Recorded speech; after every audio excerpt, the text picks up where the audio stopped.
credits. How many classes was there? Were they all three credits? All of them but one, So in the knowledge classroom. that's 11 or 12 consecutive A's you got with a 4.0, is that correct? Robeson only hires the finest. There you have it. Hire a second time. There you go. I think you were here to see everybody, not just him now. There you go. So Well, the second time around is when you go for secondary college, you're there for a reason, you want to be there. When you go through high school, you really care less. So You have the to be second there. time, you want to apply yourself and do the right thing.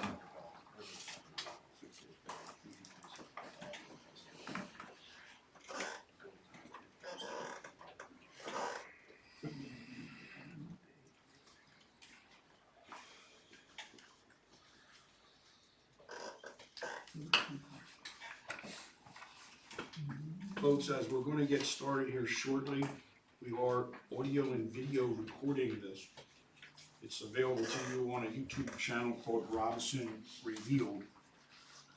And my intent is to keep all of that up, indefinitely. You can go there without any right to know requests or anything like that. You can go and see what we said, what we do, and how we vote.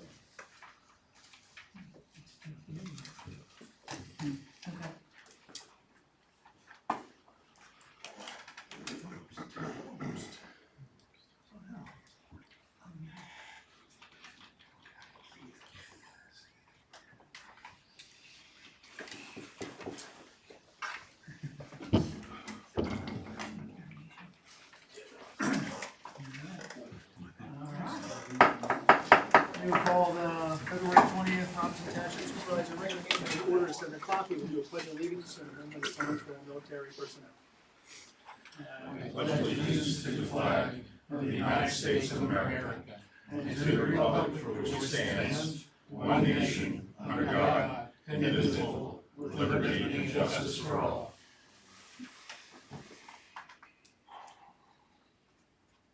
Thank you.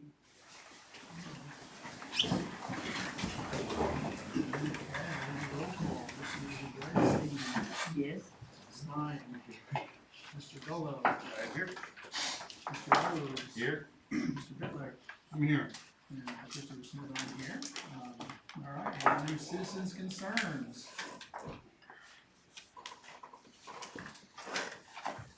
Fellas, I see at least two citizens that were here last week, and rather than wait, I did see an email from our chief. Chief, I would imagine you're prepared as usual to discuss that. Our police did go out and they set some stuff up. I was a little surprised. Did I recall 39 That is correct. Or violations and stuff? So 49 was the highest. 49? Yeah. 49 was the highest speed. Yeah, but I mean 39 speeders. 12. 12 speeders. So we want to let you know that we are What's your plan of attack, Chief? looking at that. What we're doing is we're going to keep that sign there for another week because I want to get some additional data, hopefully with a snowstorm not involved in that data. And once that additional week, we'll actually take that data out of there, analyze it. We're going to pull the sign in, charge the batteries, and then I'm going to redeploy the sign in a different section where there's a straightaway. And I'm anticipating we're going to see some different results.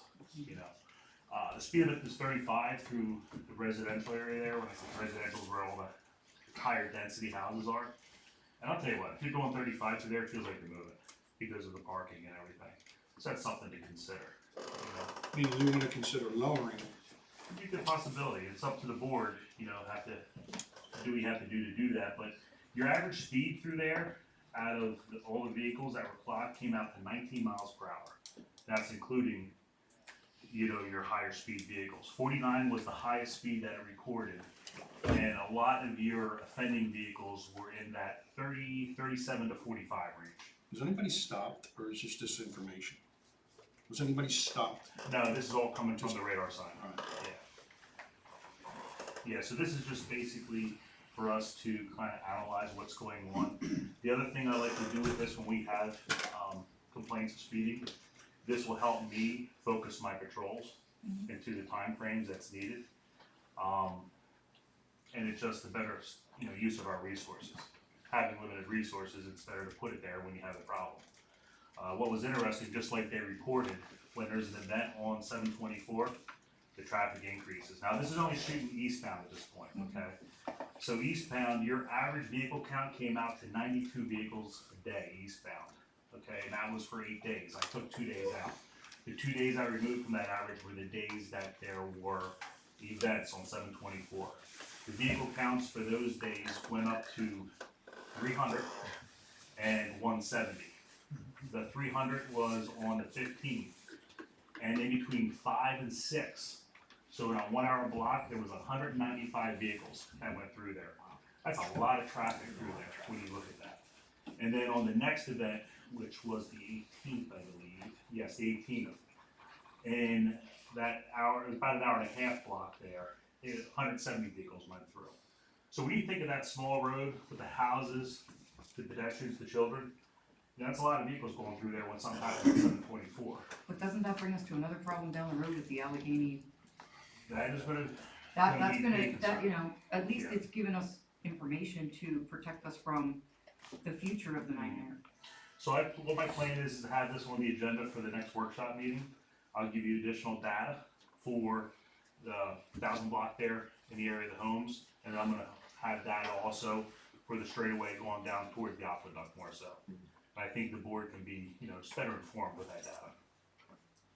Gentlemen, does that satisfy you Oh, in yeah. terms of now our progress? Oh, yeah, definitely. Yeah, I mean, the sign was put up the next day, so. Saves me from throwing spike strips out. Now, that's not nice. Yeah, I was wondering if we're gonna get any snowmobiles, pockets of good speeds through there.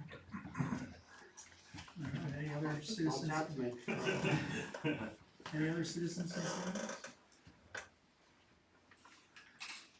All right, then I guess correspondence, I'm assuming you pick that on workshop. All right, chief, more review. All right, thank you, Mr. Chairman, evening board. First item I have on my agenda is I'm respectfully requesting a motion to approve policy 1-10, which is adding corporal into the policy manual, and it's more so a job description, is what it is. With CBA negotiations and talks, there is a corporal position that was proposed. It has to be voted on by the board, so I'm just trying to get out in front of it and at least get that policy in there. Make a motion to add corporal policy 110. I second that. Roll call, Mrs. Bridenstine. Yes. Mr. Gullo. Yes. Mr. Rhodes. Yes. Mr. Bitler. Yes. No, yes. Thank you, board. B, requesting a motion to approve policy 1-11 to be added to the policy manual, and that is specifically for a detective position. I'll make a motion for that, 111, sorry, add a detective to the operations manager.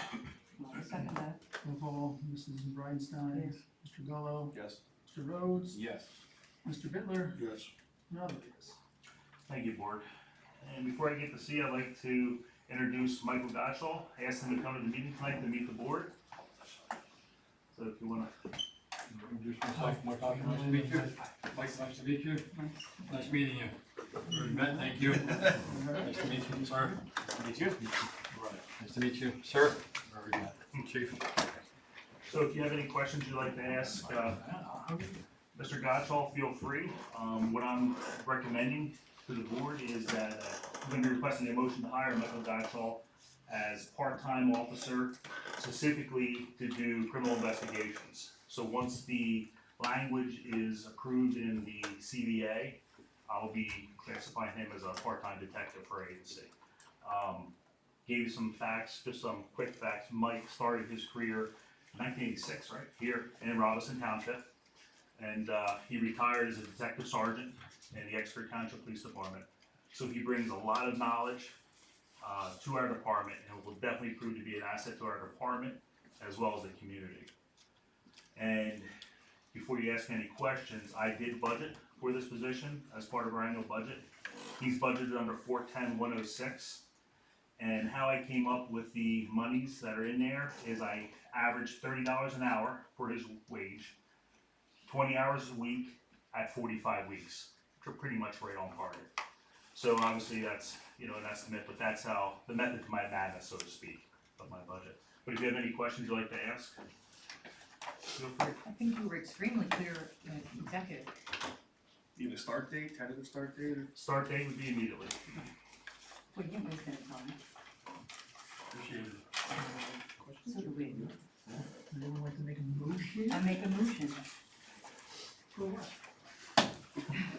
Well, we already did the corporal, we already did the detective, so I guess it's a motion to hire him. To hire Michael Godshaw as a part-time officer at $30 an hour, which would be a detective. I'll second it. Roll call, Mrs. Blackstein, Yes. Mr. Bruno, Yes. Mr. Rhodes. Yes. Mr. Bitler, Yes. yes. Okay, thank you, board. Thanks. Thank you. Thank you. Congratulations and welcome. And D is the solicitation ordinance. I moved that forward from the last meeting. If you would like to have further discussion on it this evening, or if you would like me to move it forward to old business for the next meeting, board, tell me your wishes. You're just stopping more nightmares with the solicitations. I raised some issues that I think that should be examined further as it relates to the enforcement. Characterization of my comments in the minutes are not necessarily accurate. But I don't believe that that's quite ready. It's not that the police can't enforce it, but I'd like to take a look at those alternatives. It took us a while, folks. We've left those signs go in disrepair and we weren't properly posted. This has gone on for a number of years. So I had a little concern with our chief drafting that ordinance. I asked for input, and I think he's made a good effort at it. But I have some concerns as it relates to particularly the enforcement of it. So that I'd like to see a little bit worked on until next month. One of the things we struggle with is we don't have a code officer that's here full-time, and that presents its own set of issues. So I'd make a motion that we address that next. Yeah, you don't need to make a motion, you just. If we You wanna can, wait. you can put it on next month, you can have solicitor review it for next month, whatever the board wishes. Did you see it? I'd say send it to him, send it to Gene, so he can review it. He saw the original one though, right? I I thought don't he did. think, no, cause, we never had, authorization for me to send it to the solicitor, so I don't believe you've seen any version, if I'm correct. Correct. So you need sent me the authorization, resolution. so you Let's need authorize authorization him. to send something to the solicitor. That's what You we're would, trying that's to what the do. board chooses. Yeah, I think that's a wonderful idea. Let's send it to the Someone solicitor. like to make a motion for that? Yes, I'll make a motion that we send the solicitation that the chief was working on to Mr. Amanda. I'll second that. Let's have a discussion on that, a continued discussion since there's a motion and a second. Why wouldn't we economize and wait till we've all had a comment further on that before we Because we present it to did. the solicitor? Because we all did, Mr. Bittler. If No, you- no, we if you- didn't, if Ms. you think- Bridenstine, no, we didn't. No, we I didn't. thought you sent that out, Mr. Gullo. Or not mine. Didn't we send that out, chief? We all had an opportunity to review that, So we double have check. we have a motion and a second, so roll call. Mrs. Bridenstine. Yes, Mr. Golo. Yes. Mr. Rhodes. Yes. Mr. Bittler. No. And I'll vote yes. Okay, board, I'll send it to the solicitor for review then. And the last item on my agenda is, I'm requesting a motion to approve the installation of the Star Witness camera interview system to be installed. It will be actually installed in this meeting room, because this is where we do our interviews. Mr. Gottschall has extensive knowledge on this system, as they used it before, they used it in Exeter. It's a pretty expensive system, $18,000 sound about right? So it's an $18,000 system, which would record the interviews of officers and witnesses, suspects.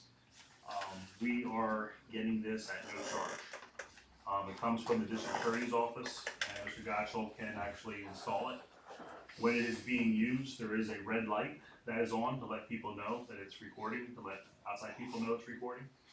And it would just, it would improve the job that our officers are doing with the interviews. It just makes it look more professional, it's better for court. We use our body cameras now, but that's only the view from the officer's chest, where this would have the total room view, see the officer's body language, and things that defense attorneys do like to see, along with district attorneys and things like that. This system, if installed, would be shared with the Birdsboro Borough Police Department. They currently have one that is malfunctioning. I'm not sure if it's a Star Witness or if it's a different model, but they have one that's malfunctioning, so they would share it with us, and then of course. But they would come in here to do their interviews? Correct. Okay. Correct. And, it's potential when it's needed. So, but being the fact that it would be in the meeting room here, and obviously be out, in a place that's not gonna interfere, I just thought that the board obviously should have a say in that and approve it. All right, anyone like to make a motion to approve the Star Witness camera interview system? I'll make a motion to approve the Star Witness camera interview system. Installation. I'll second, roll call, Mr. Yes. Weinstein, Mr. Golo, Yes. Mr. Rhodes, Yes. Mr. Bitler, Yes. I'll vote yes. Thank you, board, and I should actually add, give credit where credit is due. Mr. Gottschall was very instrumental in this, securing it from the Exeter chief and also, reached out to the DA's office. And he's also gonna train you, which just made it a little bit better. Yeah, I think he's capable of doing that. Yeah, I thought that. She did start immediately. Yeah, a little sooner. And that's all I have, unless the board has anything additional for me this time. Chief, I have just one question or two. I ran into you coming in and out of the office the other day, and I asked a question regarding the deployment of your officers as it relates to the termination of employees. Mm-hmm. You recall that? Yes. Do we have any further guide, I think you were not on duty or not available at that time, as to why that officer was assigned to that? Yeah, the officer was requested by Supervisor Rhodes to sit in on that termination. I asked the officer, because that was when I was on vacation, I believe. Was there some threat or something? I mean, my preference is to have our officers out on the road whenever possible. Yeah, he was off duty. Not, He was off duty, so he wasn't, he came in plain clothes and agreed to just come in and sit on it per my request. Just for our safety reasons, there was no threat that I felt, but, I just thought, it was good protocol and he agreed to come in, So- at his own time. off-duty officers are eligible when requested to assist like that, when there's no threat? Yeah, it was gonna be a duty officer, because I spoke to the sergeant, and, rather than put a duty officer in position to pull him from the street, he came in and didn't put in for pay. He came in at basically his own will, and just sat in, so everybody felt that. So he came in to be supportive. I did some research since then too, talked to some of my colleagues, and they do get involved in termination sometimes, not necessarily always just within the house or the township, but also private sector, people will call. I don't know the circumstances, if there was threats or what have you, so I can't comment on that, but. My concern, Supervisor Rhodes, is whenever possible, I had no idea that termination was occurring. I believe it occurred in violation of the Sunshine Law, in my opinion. I'm not gonna elaborate on that at some point in the future if we'd like. But I'd at least like to know that termination was happening, and that the police was, were called in. I'm dumbfounded. You're taking, If the guy's not time a and threat, date when it happened. if the guy's not a threat, I'd like to know as much as we could You knew it in was happening. advance. You knew it was You were happening. aware. No, Yes, you were. no. Yes, you No, I were. voted against the termination. I never knew when it was gonna happen. I'm Why do asking we you. have police there? That's the question. Clarify. big You deal. We knew have about our manager it. here, Yes, I'm not important. No. we have our supervisor here. We've apparently had him sign papers. Under the Sunshine Law Act, that firing came out of an executive session, did it not? He doesn't We, listen. we discussed this already last month or. Yep. And. I was asking a question on respect to the Sunshine This Act. is about the firing when we discussed it, and Manager Howard had called Mr. Bitler the next day about the events that were gonna happen to fire. That's not the issue, Mr. Smith, that I'm referring to. Does an employee have rights to be notified under the Sunshine Law when an action could be taken against him?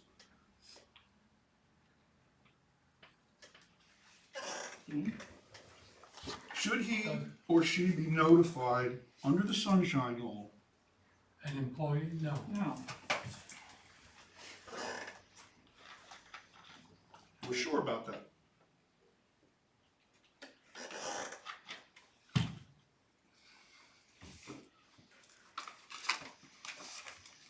No, he's questioning you. What is it? He's questioning you. I don't suppose think- can I don't re- think- I'm happy to review the law again, but off the top of my head, I do not believe the Sunshine Act is relevant to the employer-employee relationship. No, because we're a right, you have the right to terminate anyone at any time in the state of Pennsylvania, correct? So that might be an employee at will, but I'm wondering if a Commonwealth court, or maybe I'm misinterpreting it. Section 801A requires individuals' rights that could be adversely affected. They could request in writing under Section 8 of the Sunshine Act. They could, it doesn't say they must. He wasn't given an opportunity. So I don't think you treated that employee very fairly, period. And I think if we're not careful, Mr. Moreno, and you and I can talk about this further in this case. I don't know what you're looking at, Tim. but I'm looking at a happy to look at it. Commonwealth Court case, I'm looking at the Sunshine Law. So maybe we can discuss this later, but it's very disappointing when we're What's the case discharging then? What's employees. the case How about like you that? give him the Very case? disappointing.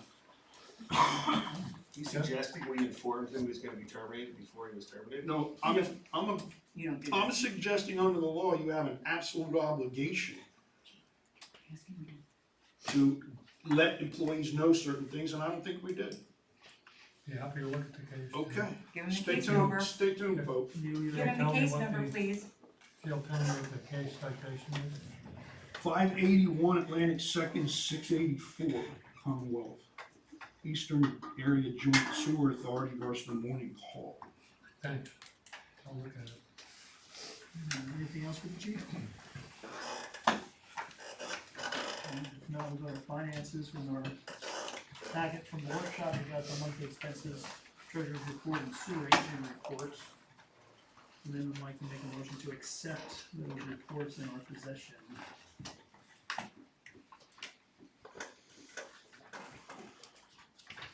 Resolution that we accept the reports.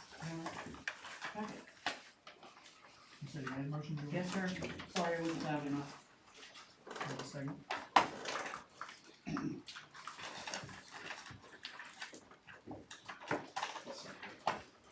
Alright, motion and second, roll call, Mrs. Regenstein, Yes. Mr. Bello, Yes. Mr. Rhodes, Yes. Mr. Bitler, No. and I'll vote yes. Alright, now your ballot. Okay, as previously mentioned at the workshop, the Ethics Commission statement of financial interest, Mr. Bitler did point out it's actually May 1st. However, I'm asking for March 31st. The reason for that is we will have our audit at the end of April, so if we have those in ahead of time, that would be very helpful to us. Next one is a request for a motion to approve general code. I know that I put an email out to everyone. It was in your packets. They're a service that codifies township ordinances. They are co-stars. They would expect approximately 40% of the cost of the first year. It's around $11,000, and the remainder in the second year. They would assist us with a number of the issues that we were having, as Mr. Bitler, Supervisor Bitler pointed out. We do in fact not have a full-time codes officer, so this would be beneficial to us. I'm not sure the problem relating to the full-time codes officer is appropriate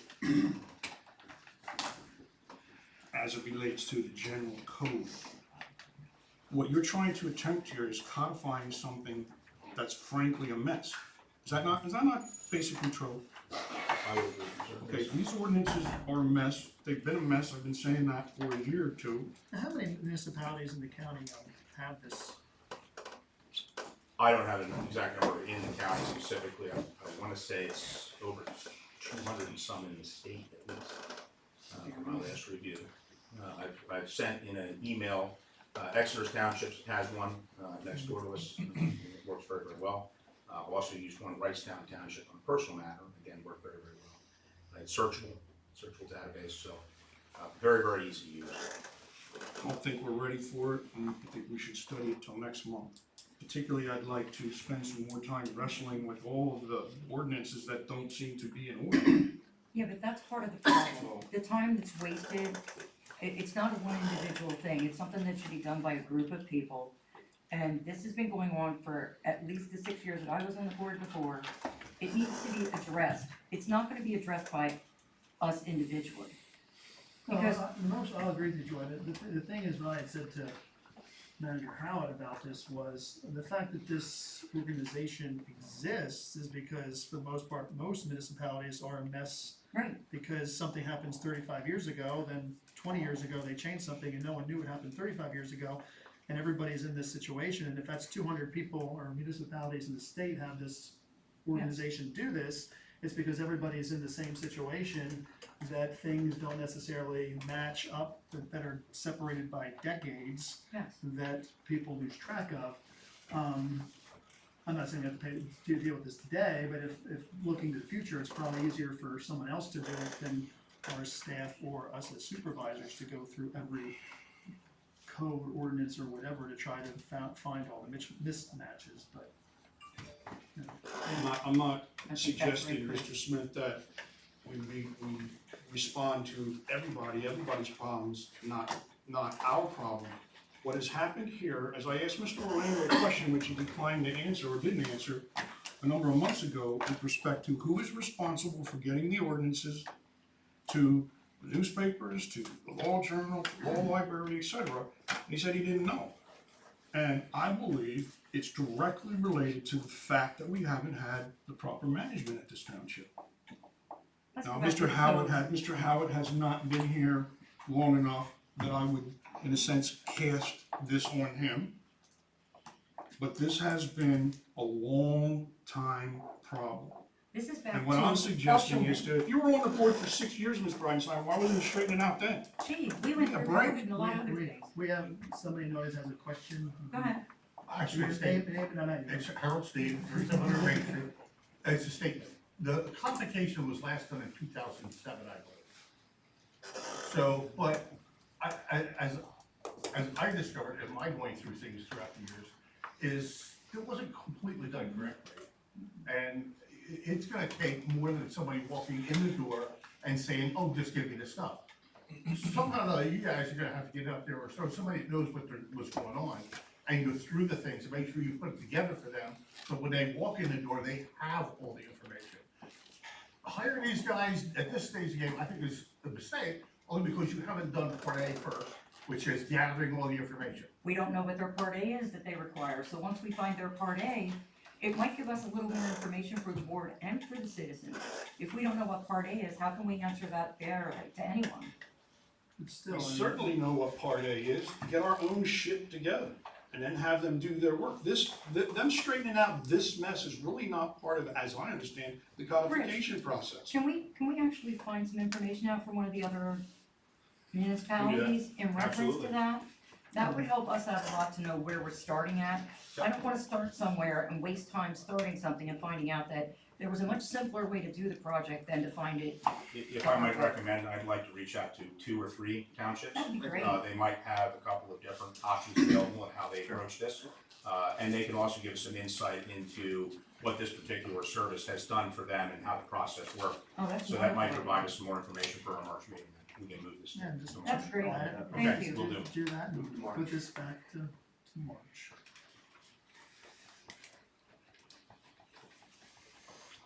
Okay, next thing on my list here, this was also previously provided is in your workshop packets, was a motion to approve a fee schedule resolution, an addendum to that. This covered the feral cat fees, the alarm fees, as well as solicitation fees that were not included as part of the original fee schedule, which was established in January. So again, I have that motion in there. I'm requesting a motion to approve that. And then what we've done is we've added those fees already into a base 2025, so that we're not having to reinvent the wheel year to year. I'm gonna make a motion to do that, to approve schedule fee resolution addendum. I'll second roll call. This is Yes. All right, then Mr. Gallo, Yes. Mr. Rhodes, Yes. Mr. Bitler, Yes. and I vote yes. Okay, the next piece on there, 3222 Plow Road, this is an R1, zone of R1. It was a soccer camp, actually myself, Mr. Rode, and our codes officer went out to take a look at the property. It is in significant decline at this point, Chief Russell. I don't have a chance to chat with you. It's something I'd like you and one of the officers to go out with me to take a look at. I have some concerns over safety there on the site. And again, I want to make sure that we're doing the right things. There's a pool on site that was filled with water. It's not filled in. I understand that has to be filled in. So that we've requested already a letter has gone to the owner to have that taken care of. Again, the building's in significant decline. We've had some prospective buyers. However, their requests do not meet the previous use of the property. So it's just something we'll have to discuss over time. And again, looking for your input and your thoughts as we move forward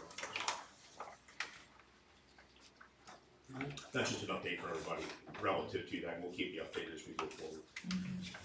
Next thing on the list is a motion to approve ordinance 24 and we'll mark that in there here. And this is amending ordinance 21-02, the police pension drop age. There were a number of issues with regard to that. It should have been age 52 and a half in some of the previous documentation, which again was provided at the workshop and discussed previously as well in executive. That was not correctly done, so this ordinance is just to make sure that we have the correct drop age for the chief, who is the last individual part of that program. That moves it to age 52 and a half. So again, I'm requesting a motion that we approve that ordinance and that we can get that corrected. Questions from Harold? I did not see it advertised. Was it advertised? The ordinance itself, it was in the workshop packet. No, in the newspaper. Are we supposed to advertise ordinances in the newspaper? Should we? Okay. We'll have to make a correction to that. So what you can ask for is authorization to schedule the public hearing to adopt the ordinance. Okay. Okay, so I can ask for them authorization to schedule a public hearing to adopt the ordinance. I mean, an actual motion to advertise it with the following. Chief, what's your understanding of the drop program? I'm sure a lot of people, from time to time, you hear these things. What's your understanding of it? What the drop program is you have to meet two requirements. There's an age and a years of service. The age is 52 and a half is what it should be, and it is 25 years of service in order to collect your pension, okay? So at 52 and a half for me, for example, I'm well beyond my 25 years of service with Robeson Township. So when I turn 52 and a half, which will be this year, I can enter into what's called the drop program. I basically sign a letter, effectively give them my resignation date, and our drop program here is up to 4 years. So at that point, my pension freezes. Okay, I'm gonna just use me for an example. So my pension freezes, I can continue to work here for up to 4 years, at which point, when I leave, then I'm officially retired. What happens is, in addition to my pension freezing, I still continue to get paid, say I stay for 4 years. I still continue to get paid, get raises, benefits I had per my contract. And then at the end of the 4 years, whatever my pension was, that money per year is set into an interest-bearing account. That money then is essentially turned over to me, which I would have to reinvest at that point. So that's what the drop program does. It allows for us to plan for me, or, the biggest thing is I can say, okay, I turn 52 and a half on this date, I'm entering the drop, I plan to be here 2 years. Now the board can plan for me to leave, okay? So that's one of the benefits. And then it goes back and forth as far as, okay, the township no longer contributes to my pension, but I understand they possibly could be losing some money. I don't know all the ins and outs of that, but that's in essence how it works in a nutshell. Now, previously, the drop program was age 55, right? Correct. And I thought we were, I'm gonna say locked in, but focused in on that. That would, in a sense, curtail your options, would it not? No, so what it was 55 and 25 was what our retirement was for years. And then they did a study years ago, and it was 52 and a half and 25 years of service. So what happened is the most recent ordinance, correct me if I'm wrong, the most recent ordinance had to address an issue, so through contract negotiations, they ended the drop for new officers. So they had to do a new ordinance ending the drop for new officers. So basically us old guys were, grandfathered in. Well, when they redrafted the new ordinance, it was redrafted incorrectly. Okay, and I wasn't on the bargaining unit at this point, I was on my own contract, so I had nothing to do with this. So of course, now that I'm turning 52 and a half this year, I started pulling some information and I'm like, hey, this is wrong. This ordinance that was adopted years ago is incorrect, it should be the 52 and a half. When our pension committee, or our pension advisor, when Profetto comes in here and he gives you the yearly spiel, all that stuff is on 52 and a half. So you can go back and look at everything. That's what he knows to do. So, Would anyone like to make a motion, so first to advertise this ordinance for the March meeting? I'll make that motion. I'll second, roll call. Mrs. Breinstein, Yes. Mr. Grillo, Yes. Mr. Rhodes, Yes. Mr. Bittler, Yes. and I'll vote yes. And that'd be for our workshop, correct? Okay. And the last piece I have is a motion to approve the police collective bargaining agreement, which pre-consent previously provided. Let me interrupt you. When is your March workshop meeting? Double check, I bring my calendar over with me. 14th, March 14th. That needs to be, It cuts it very close, right? just You might wanna regular. schedule it for For the you. regular. For the regular? Okay.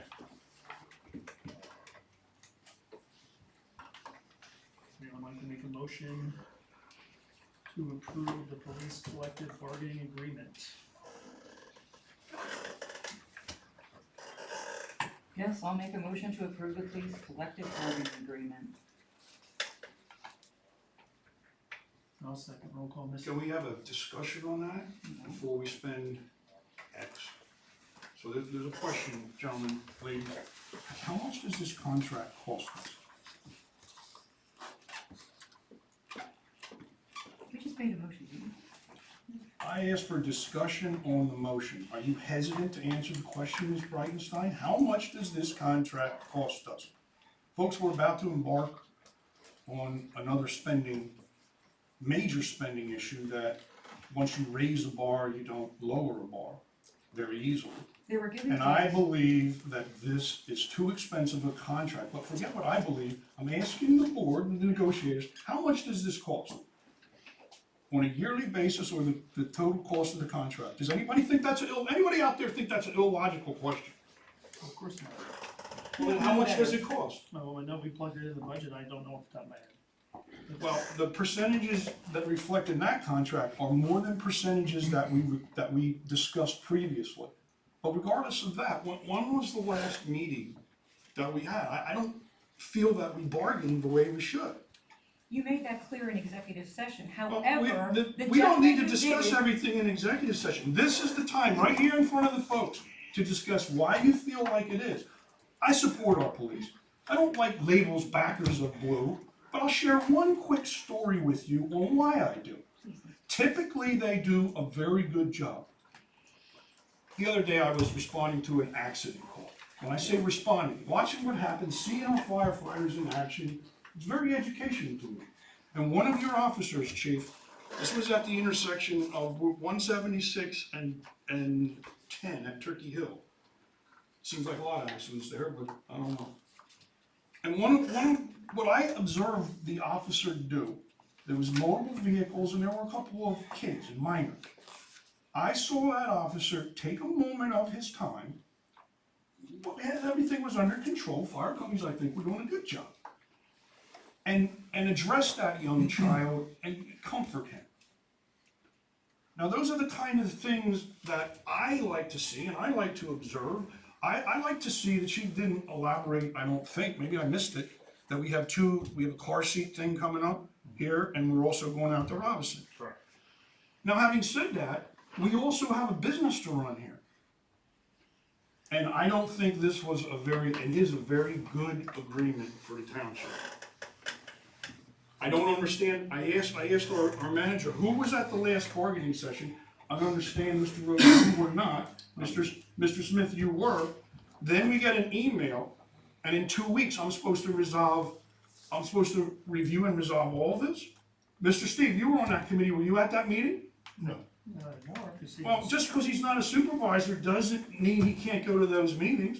Yeah, it does. You know, no, it doesn't. Just so you know, folks, $0.25 is only gonna we raise taxes $0.25, it's only gonna be over $100,000. By my calculation, that contract exceeds that. So not only are we not maintaining the roads, in my opinion, I think we had early on, an adequate amount budgeted for the police. This is just not what's in the public's best interest. Well, we have a motion in a second. Roll call, Mrs. Bridenstine. Yes. Mr. Gallow. Yes. Mr. Rhodes. Yes. Mr. Bitler. No. No, You yes. just got told how wonderful the job you did with the people you hired. You And need how to good separate how good the they are business for our of the community. township, Ms. Bridenstine. You need to separate the business of the township from your feelings. I wasn't the one who just gave the empathy. You were. Alright, the fire companies, I understand we have a new representative for Rydertown here. Would you like to introduce yourself? Mike Weller, Deputy Chief. Alright, any updates? You guys have the January fire report.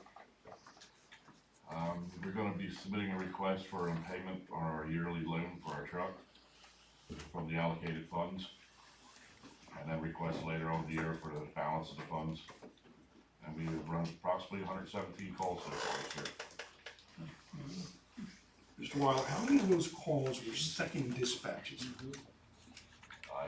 Could not tell you that, sir. In your reports, is that able to be identified? I did not see that in your reports. Are you able to put that in? That's What do you mean by second dispatch? Yeah, You find that? second call, when you don't respond in X number of minutes, they dispatch you again from what I'm listening to on the scanner. Correct, at the Right, so- 6-minute mark. So how many are there from Geigertown? And I'm directing that to Mr. That's Weiler. fine. I was just questioning. At this point, I couldn't give you that result. Okay, you live local here, close to Gibraltar, right? Is that where you live?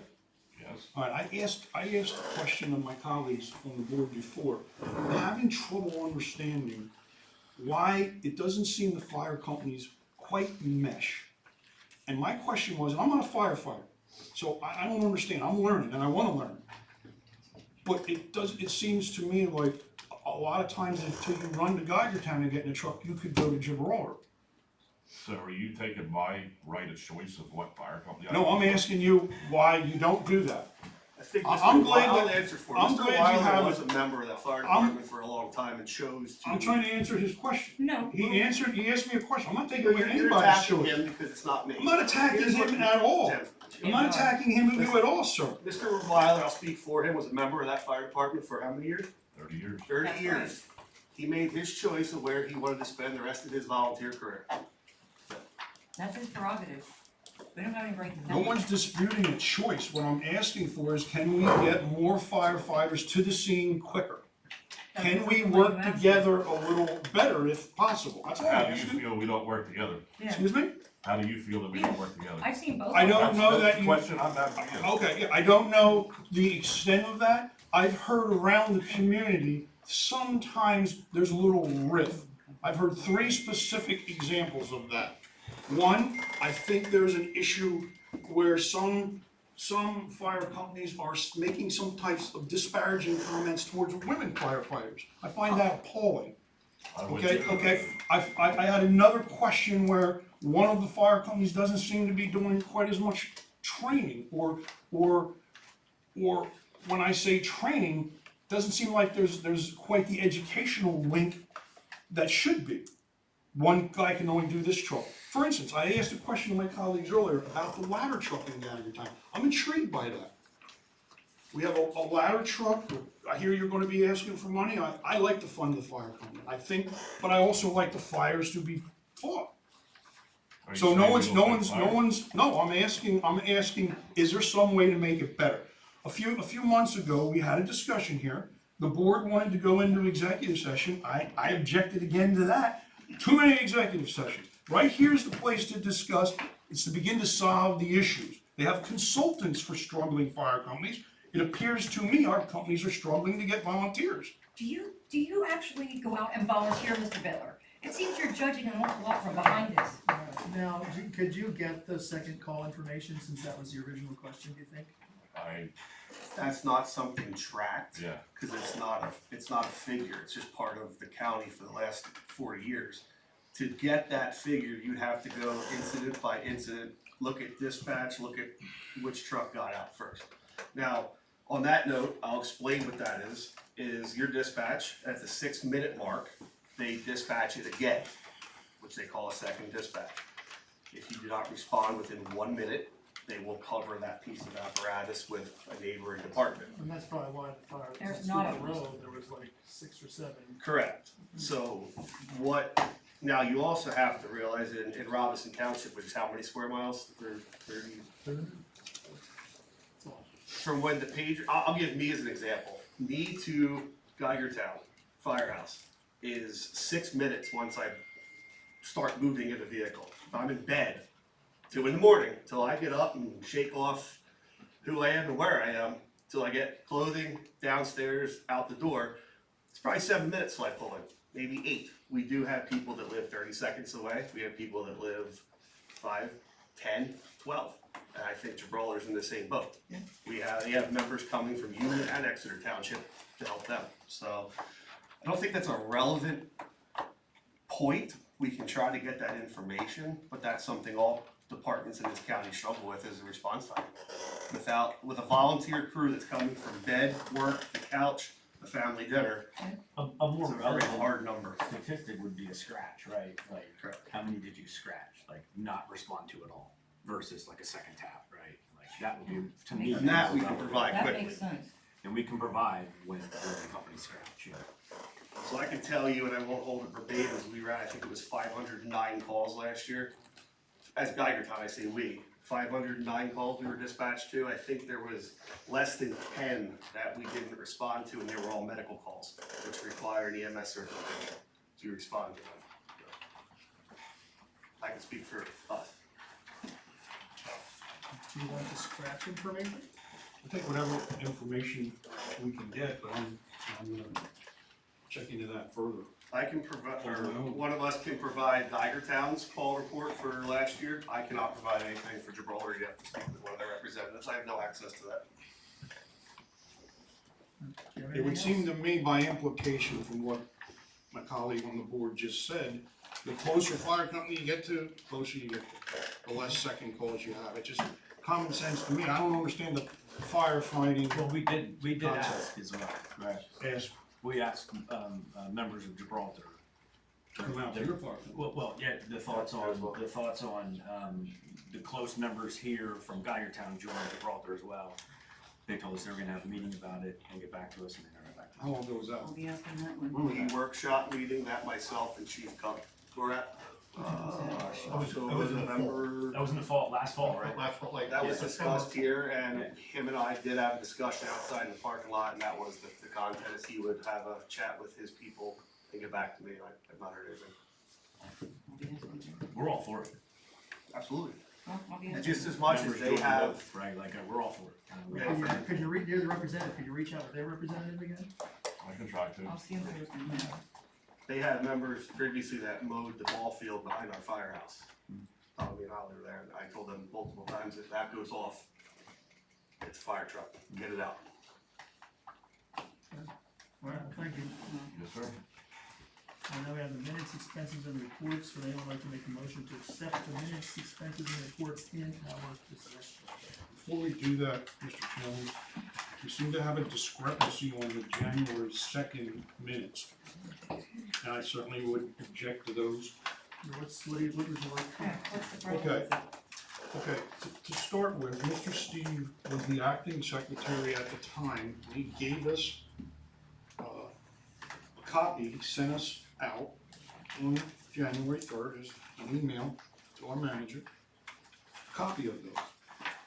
They sat there for weeks. Now, for the two newest board members, we've had, in my opinion, struggles with getting the emails. So much so that the board put on a motion that when you receive an email, you send out an email, you send it to those supervisors who want it. And there are differences between Mr. Steve's version of that meeting, certainly as it relates to things that I said, and the proposed version that Mr. Howitt now has. For instance, would we agree that perhaps the time of the meeting was 6 o'clock, not 7? Yeah, it was 6 of this, 1902's wrong. Okay, so we'll first get the meeting right. Can we all agree that Mr. Howitt left the meeting and went out in the parking lot to call the solicitor? I objected to that then. There's no suggestion in these minutes that we have a manager leaving the meeting, a meeting that was required. Now, I feel in those minutes, I got criticized because there's some allegation or inference that I knew the meeting wasn't properly advertised well in advance, and I didn't. By the time I was grown suspicious of that, it was too late to re-advertise it. I'm not gonna call everybody, that is not a supervisor's job. So would you like the? Okay, so I would like the meeting, I would like to rework those minutes. We would start with Harold's minutes. I have no idea how something could be added by people who either weren't here at the meeting or weren't in the proper role. Now, I said then, we have a problem, think about it, people. We have a problem advertising and following rules and following laws. You just saw it 10 minutes ago. Do you have any? We're trying to enact an ordinance which we haven't advertised, and you're gonna hear it later We're in this trying to meeting. fix it. Any other corrections, any other minutes? That was just a date, right? No, it's not a date, it's I wasn't speaking to it's you, a- I was speaking to the and they are chairman. incorrect as drafted. There's no reflection of any comments that I made. You know, Why, this isn't verbatim, is it, Mr. Chairman Smith? I This is objected verbatim. to the manager exiting the meeting while it's in session to have a private discussion with our solicitor in the parking lot. Hello? So, What do you want we fixed? can, well, yeah, we can change the manager how to contact the township solicitor guidance. We can change the manager how it left the meeting room and contacted the township solicitor for guidance. That's, do you want? Conducted discussions in private with our solicitor, and I objected to that. Harold, did you write that in a meeting, in the minutes? Did you write that in the minutes? I don't remember. No, you didn't. Wait, I'm speaking to Harold. Harold, I don't remember. but you have a copy of them, I'm sure. Oh, I do, yeah. Okay, then why don't you do us a favor and scan them and send them to Rich? Oh, they have. He's done that January 3rd. I'm not speaking to you. We've already had the information, Ms. Go ahead, Bridenstine. Rich. If I may make a recommendation. Absolutely.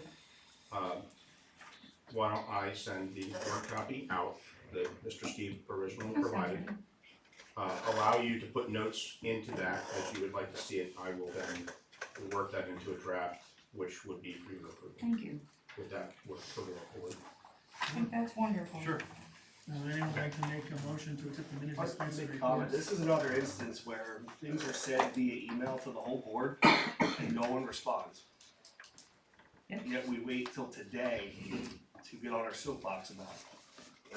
On February 9th, this was sent to everybody by the manager, asking for any corrections to be given to him by 10 a.m. on February 15th. That never happened that I'm aware of. So we sit here today, 5 days later, and delay the meeting, when it could have been handled in time for the meeting.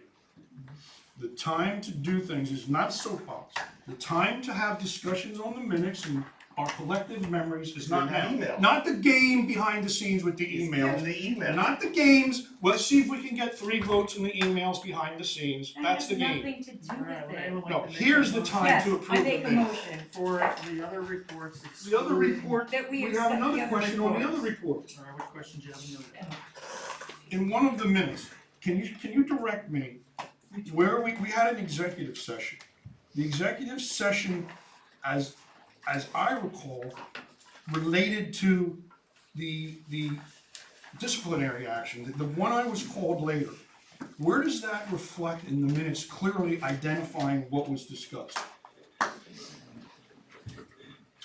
You don't, Now, Mr. Orlando, would you agree this board, all boards have an obligation, perhaps more than just saying an executive session occurred and it was a legal matter? Do we have any obligation in a kind of beefing that up a little bit? Notwithstanding the fact that there's times we don't even mention it.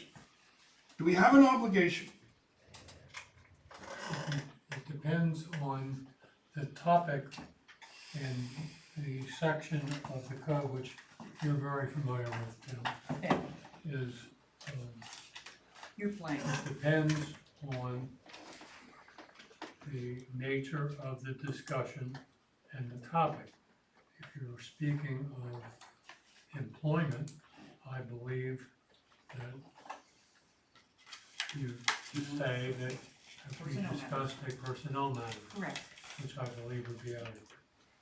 I can read those minutes verbatim. The board went to executive session at 4 p.m., discussed personnel issue. Meeting called back to order, 8:20 by Chairman Smith, motion by Chairman Smith to terminate an employee as discussed in executive, second by Supervisor Rhodes. You don't discuss personnel things I feel in like that was public, handled that's properly. like really, really I believe outside of, Sunshine Law states executive conversation should not be recorded, documented, or That's correct. that's correct. And nor do you ever, as a human resource person, bring those things up in public. I don't care what you know, you keep your mouth shut. so, anyone like to make a motion for the other minutes Yeah. excluding January 2nd? I make a motion for all the other minutes Minutes, excluding expense- January. Minutes, expenses, and reports. Minutes, excluded. expenses, and reports excluding January 2nd. second until corrected. Yes, until corrected, my apologies for that. Do we have a second? I will second that. Roll call, Mr. Einstein, Yes, Mr. Gallow, Yes. Mr. Rhodes, Yes. Mr. Bitler. As I said, they are not ready. My vote is no. Yes. All right, Mr. Rhodes. Good evening, Board. I apologize, I missed your workshop meeting, so I don't know to what extent any of this was covered. First item under my agenda is a 2024 street work update. The oil and chip spec has been advertised. I should have the results of that for you at your March 14th meeting. Bid opening is scheduled at the Township office on March 7th. In addition to that, we are continuing to look at 2 roads for paving contracts. So as soon as we have a better handle on the cost for oil and chip, we will be honing in that contract as well. The Zion Road culvert, I'm sure was a discussion item at your workshop meeting. Attached to my report is the emergency permit we obtained from DEP, which authorized the installation of the culvert that's currently in place. In addition to that, we will need to obtain a permanent GP11 permit to install the permanent waterway opening at that location. Once this whole thing kind of got rolling here, it became apparent that the township had authorized that previously, and then the project got mothballed. So, survey does exist for that. That is being gone through now. We will be looking at that survey, taking some updated shots on what's out there currently, and looking at a sizing calculation for a proper waterway opening at that location. Once we have that, we will have to submit for a permanent GP11 permit to follow up on our emergency permit. But before doing so, I will bring that back to the board so we can look at alternatives and what that size actually is. Final item is there was a MPC time extension that came in for Chestnut Hill Road properties. This was submitted in time for your planning commission meeting. However, it did not make my report. It came in on the day my report was issued. And this is to extend the MPC review timeframe to May 31st, 2024. That is for the Chestnut Hill Road properties project. So I'd be looking for a motion to grant that time extension.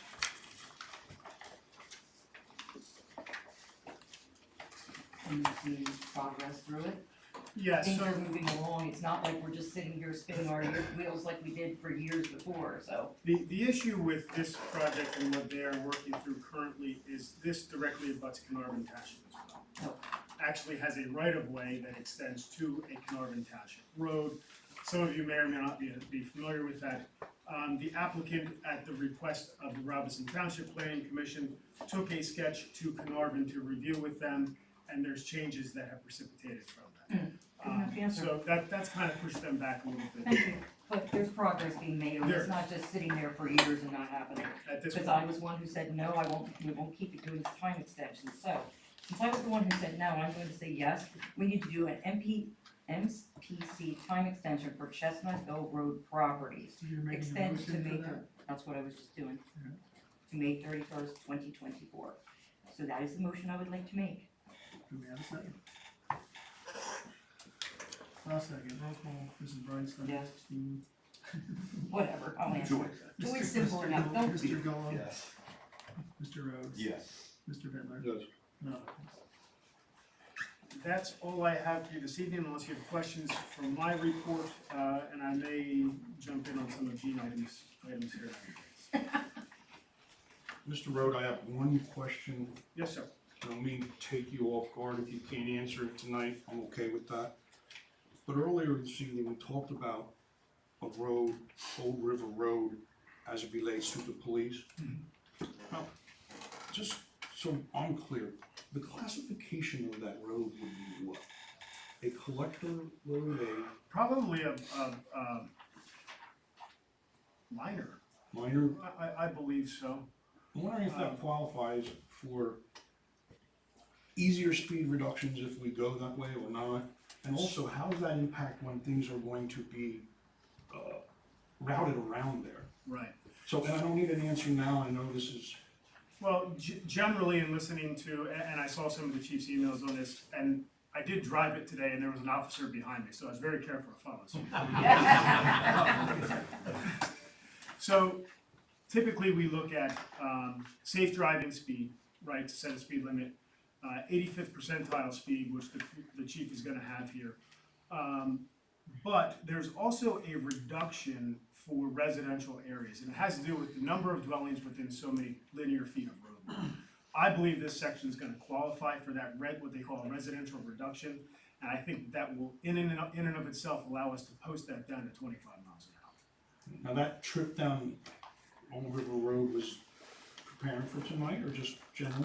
Or do you have other business there, if I can ask? No, to be honest with you, I was on the phone and needed to buy some time before I went home, so I took it knowing what was going on, so it was a little So bit of. kind of both. Yeah, kind of both, kind of killing two birds with one stone. And again, I don't know that I'm disclosing any other information that I shouldn't, but Mr. Rode has been a long time, I'll say, participant here in the township.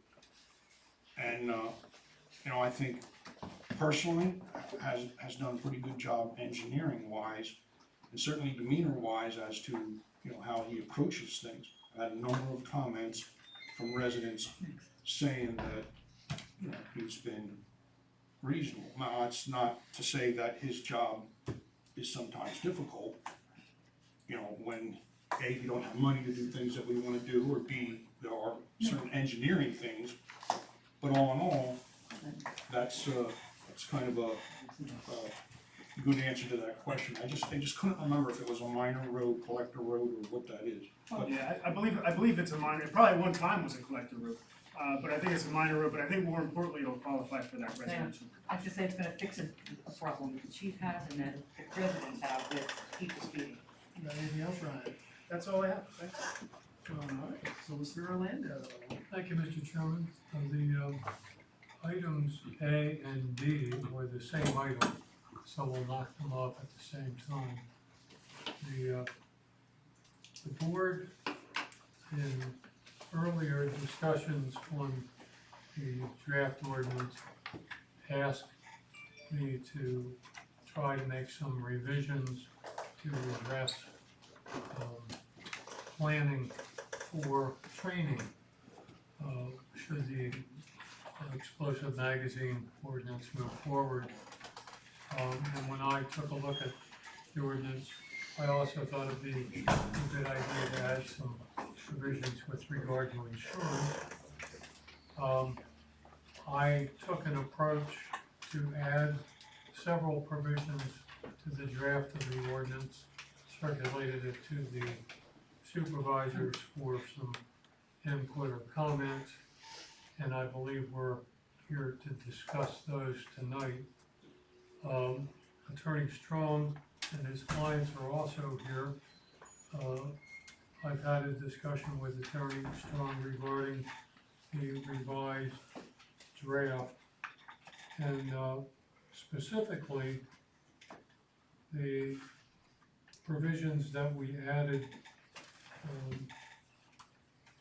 with regard to training fall under the proposed draft of 732 J and K. There's a couple different ways that this could be approached. This is not, certainly, obviously not written in stone, because you guys have to decide how you want to approach it. The approach that I took was because of the nature of the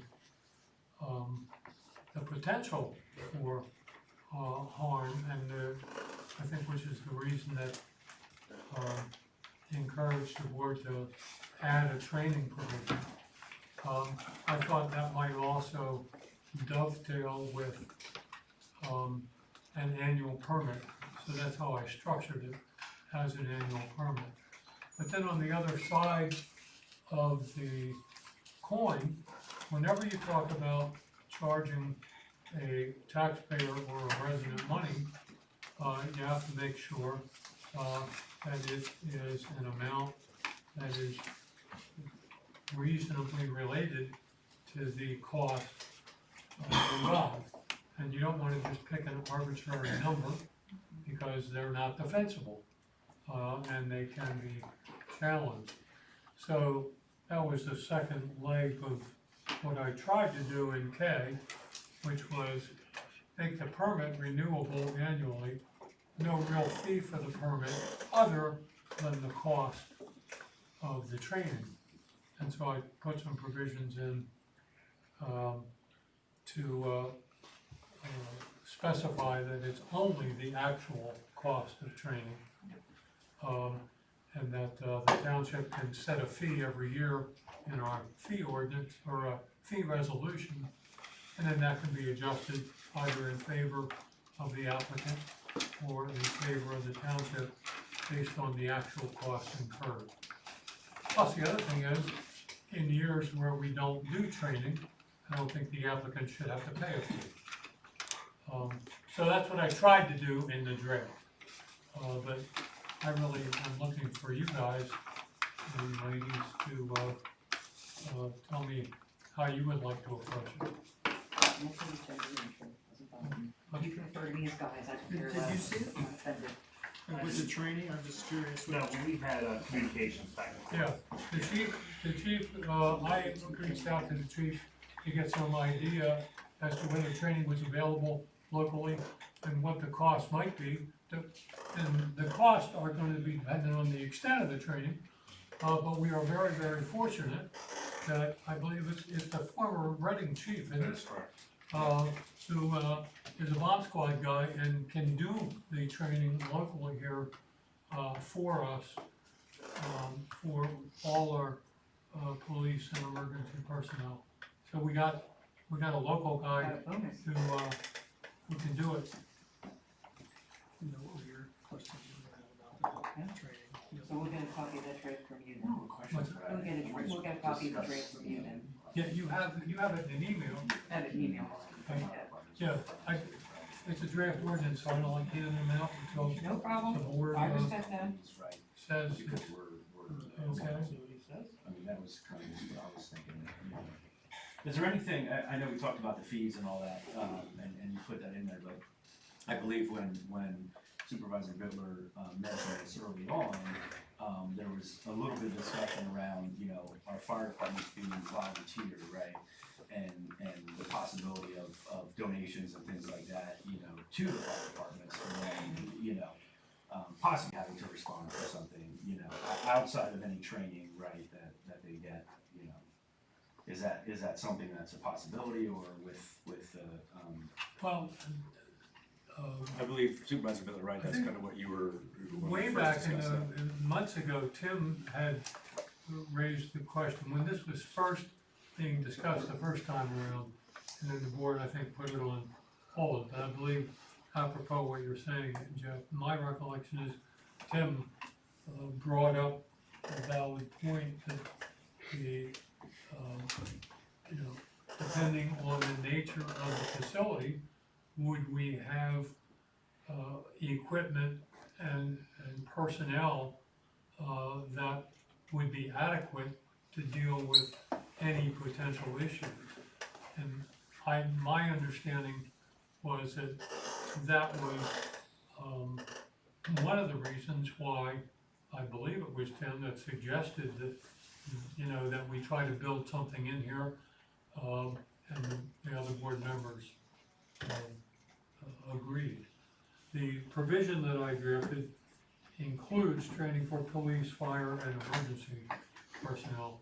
But what else we can do, I'm not sure, and I guess part of that might be driven by the nature of the training and what equipment we might need,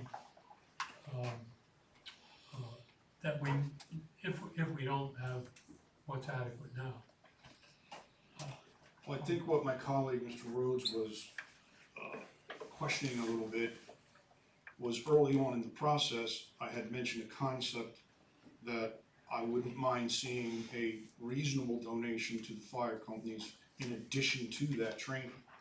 Not necessarily, and I don't want to speak for you, Mr. Rhodes. No, that's valid, that's what I remember, that's what. It seems like the fire companies, like when I maybe suggest a little bit of donations. Is that something, sir, I understand you're a principal in that company before. Is that something, without necessarily obligating you in a sense of community, you've heard these guys struggle a little bit financially, and something I'd like to see, that the finances, the donations come to the township, and then we would be able to, if it's something you would be in agreement with, we would be able then to make sure it gets to the proper, you know, fire company in the proper amount. So I'd like to see training and maybe, you know, consider what I'd say a modest donation. Is that something that you could consider? Yeah, I'm Keith Brebacher. I'm managing member of Trinity Drilling and Blasting M3 Expo, the firm that's applying for and working through this with your team here.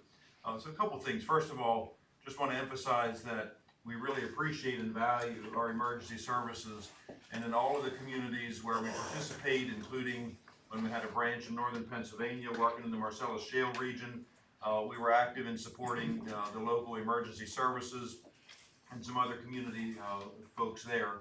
And that's just part of our business DNA to help our community. I think here there's a couple things at play. One is we would want to help defray the cost of any specialized training within reason. I'm a little concerned about too much a blank check. You know, if there's a convention for explosives responders in Las Vegas or something, you know, so there has to be some kind of parameters here. But in terms of, you know, utilizing a local resource within the region, like you discussed, we would certainly want that. In fact, it gives us and our insurers a lot of comfort, and we would certainly want to support that with some parameters.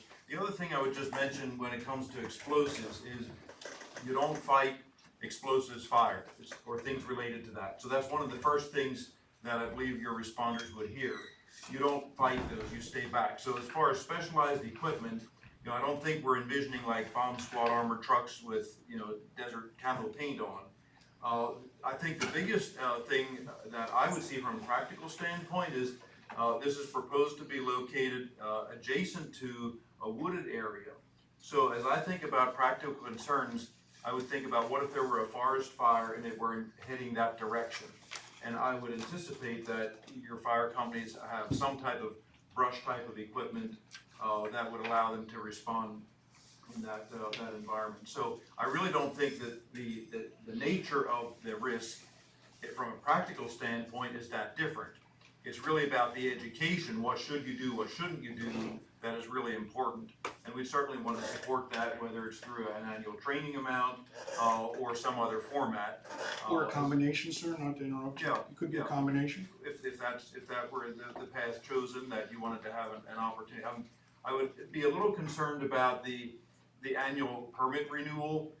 You know, you don't really want this, down to the wire, December 24th. Did we get that sign back that says the permit? Are we hiring people to come in over Christmas to haul explosives to some other unknown? You don't just like come up with places to put this stuff.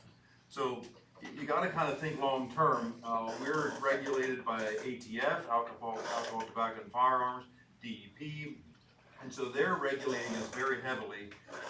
I'd like to encourage the board to consider something other than another annual permit for, this isn't like we just go down the street and rent a job container and put it in there.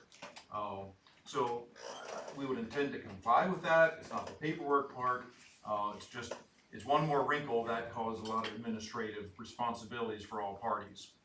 But as far as the donation piece and the support for training, we'd be very happy to consider that in terms of reasonable amount that's not open-ended.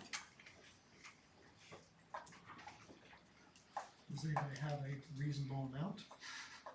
Sir, do you have a reasonable amount? Yeah. You have something you feel comfortable with?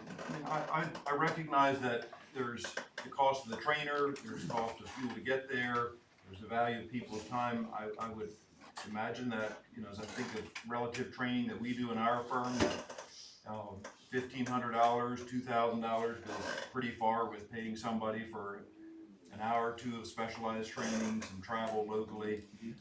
And if it's less than that some years and more than that others, I think overall the average would be somewhere in that range. And in addition to that, you could commit to us, you know, kind of a goodwill gesture of some type of donation in addition to the, say, 2,000? We typically, our local donations to emergency services typically range in the $500 to $1,000 range. It's just part of our business practice. How does that grab my two firefighting colleagues on the board? Not to put you on the spot, but We're appreciative of anything that any business, community member, anyone can do for us. Just to jump on the training thing, listen, I don't wanna come there and you give me the launch codes and the passwords to get through the door. What I would like, as far as, obviously, we wanna understand what to do, what not to do, but more of what we do with a lot of local businesses that have some hazardous material, probably not as hazardous as yours, is an annual walkthrough, you know, where either the officer group come or all of the members come, and you say, look, this is the building A, this is building B, this is building C, stay X yards away from this, if you come in the lane, you're gonna park here, this is a water supply, just so if we go at 3 AM, we know what's what. We're not asking how much is in there and how big the room goes, but we have a general understanding. That's the training plus anything that your guy and you guys would suggest for. I'm not gonna put a number on you, but anything helps. Mike, I think. Numbers here? Pretty much the same. I mean, obviously, we're not gonna turn away, you know, any kind of donation by a resident or a company, right? Just because it does cost us a lot to fire one of those trucks up, right? There's building maintenance, there's all kind of stuff, like truck maintenance, building maintenance, fuel, insurances, right? I mean, it's very, very taxing, you know, on our members, you know, being as we do fundraisers, you know, on a monthly basis, with breakfasts and different other things that we do, just to try to keep the lights on, so I'm sure. I can also attest to the best of my recollection, in the 35 years that we're storing explosives in the region, I believe there was maybe once that the emergency, that the fire company would have been called.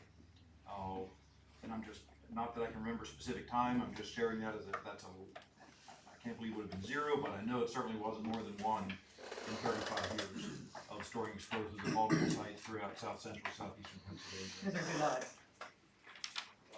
Yeah, 1 in how many? So Solicitor Orlando, what do you need from us?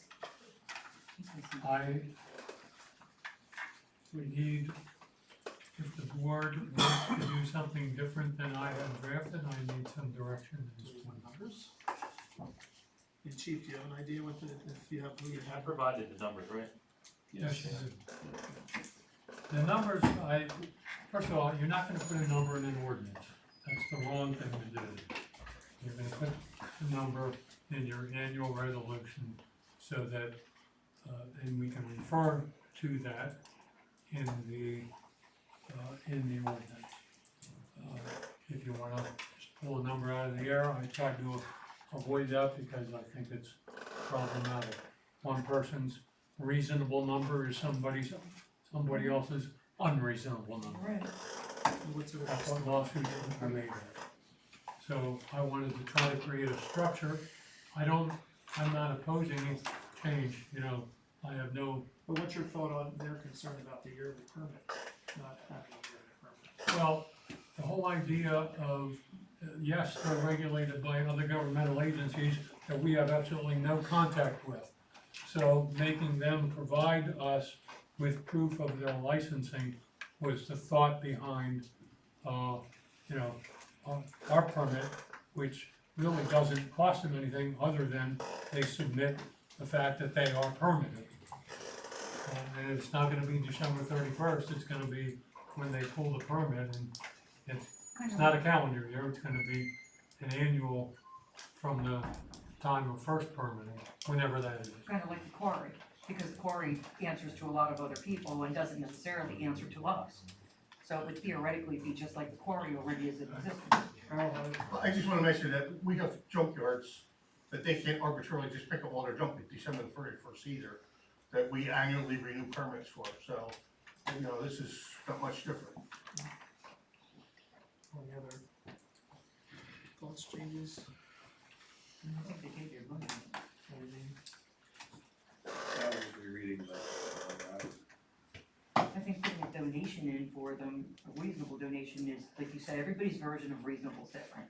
But putting an actual number in is a problem, I think for anybody, because your business may make X amount of dollars and somebody else's may make X amount of dollars. So I think just asking for a donation for them is reasonable. Donation is improper, yeah. this whole discussion about donations is improper. Okay. We're talking about fees for actual expenses of the township. I think as written, it's good, and the rest is a gentleman's handshake. Yeah. I don't have a problem with it. Does the board wish Doesn't to matter. move forward with I don't have a problem with it. advertising this ordinance and adopting it? Because the other thing that we also added, which I shared with the board, was to try to clean up what we looked at as far as omissions when the 2021 zoning ordinance was amended. I think I got the more critical ones in that omnibus section. Any concern about that? Everyone feel we're good to move? Okay, wait, hang on, because, before you do that, there's one other item on our agenda that may play into that I wanna make sure that you're well aware of before you make any motions. And we're not done with items A and D on my, agenda, but I wanna shift to item B, because that also might implicate zoning amendments, although I think it's a much longer term issue. I just want to sensitize the board to the issue. Approximately 3 weeks ago, I received a phone call from a gentleman, and I shared this with the supervisors in email, inquiring about utility scale solar projects in the township.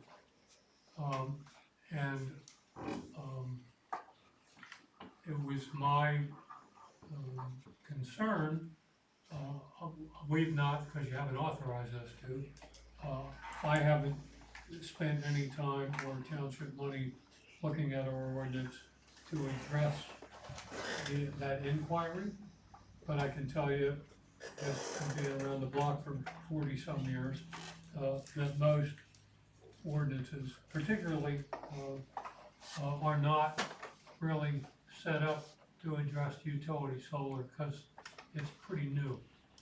I recently attended the county seminar about that back in October. And it was a recommendation then, that all municipalities take a look at their ordinance to see whether or not that should be something that was addressed. I called Ryan and asked him whether, he thought that was a good idea, and I'll ask him to share his thoughts. Yeah, so we are dealing with these larger scale solar projects in at least 2 other municipalities. And quite frankly, without going through our ordinances in great detail, they were much more prepared than we are, and we are still struggling in those locations. There's a number of different ways in which DEP provides guidance on how these things should be regulated from stormwater standpoints, et cetera. They do not fit very well into our non-residential type uses as far as parking, access drives, paving, things of that nature. And there's a million different ways in which these large-scale solar outfits go about installing these. Some of them choose to do amended soils. They till the entire place up. They compact everything because they feel like they have to. Then they install these panels, and then they go back and they try to scarify the soil. Another approach that we've seen is they do nothing. They put in a planting mix, and they go in and they put the little foundations in the ground, and they say, well, that's the only impervious cover that we have, so that's all that we're regulated by. And they essentially try to do this with no stormwater management controls whatsoever. So as best as we can try to get our arms around this, I think we're probably well served. What I'm suggesting is that the board authorize either the engineer or my office, or perhaps in conjunction, whatever you're most comfortable with, to make a review of our ordinance with regard to alternate energy provisions, so that we would come back to you in a month or two, and if we think that our ordinance can be improved, maybe make suggestions for that. I don't think that it does not, in my view, you should go ahead with the explosive magazine ordinance and the other zoning amendments without waiting for that. I'm not suggesting that. But since it also perhaps implicates the zoning ordinance, I wanted to put it all out on the table before you even made any motions. So you want, first you want a motion for, Take care of everything else. probably advertise for. Well, we got the, this is an adoption process, so it's a zoning ordinance amendment. It needs to be sent to the Berks County Planning Commission, special advertising and publication. So, yes, if we start today, you can probably adopt this in April. At your regular meeting. Just a question. Name and address, please, sir. Oh, I'm sorry, Dallin Brown. Just a question for you on solar panels. I've done a lot of research on those. And the issue that I have with them is solar panels are generating DC current, not AC current like you're plugging into the wall. And you cannot turn off a solar panel. The only way to turn off a solar panel is cover it. Now, if you got them on the roof of your house, it's a real problem because the National Electric Code allows those things to be ganged up that you're producing 1,000 volts DC. Okay, sounds like it's a number, it's a big number. The problem with DC is it only takes a fraction, a very minor fraction of current in DC current to kill somebody. It's extremely lethal compared to the AC current coming out of your wall. When AC current is generated, it's generated in a sine wave. It goes like this. Each time it crosses over that line, it changes direction and also the current. That's why it's alternating current. That's what it's called, alternating current. When it does that, you have a chance to let go. You get nailed by DC, it grabs you, you can't let go.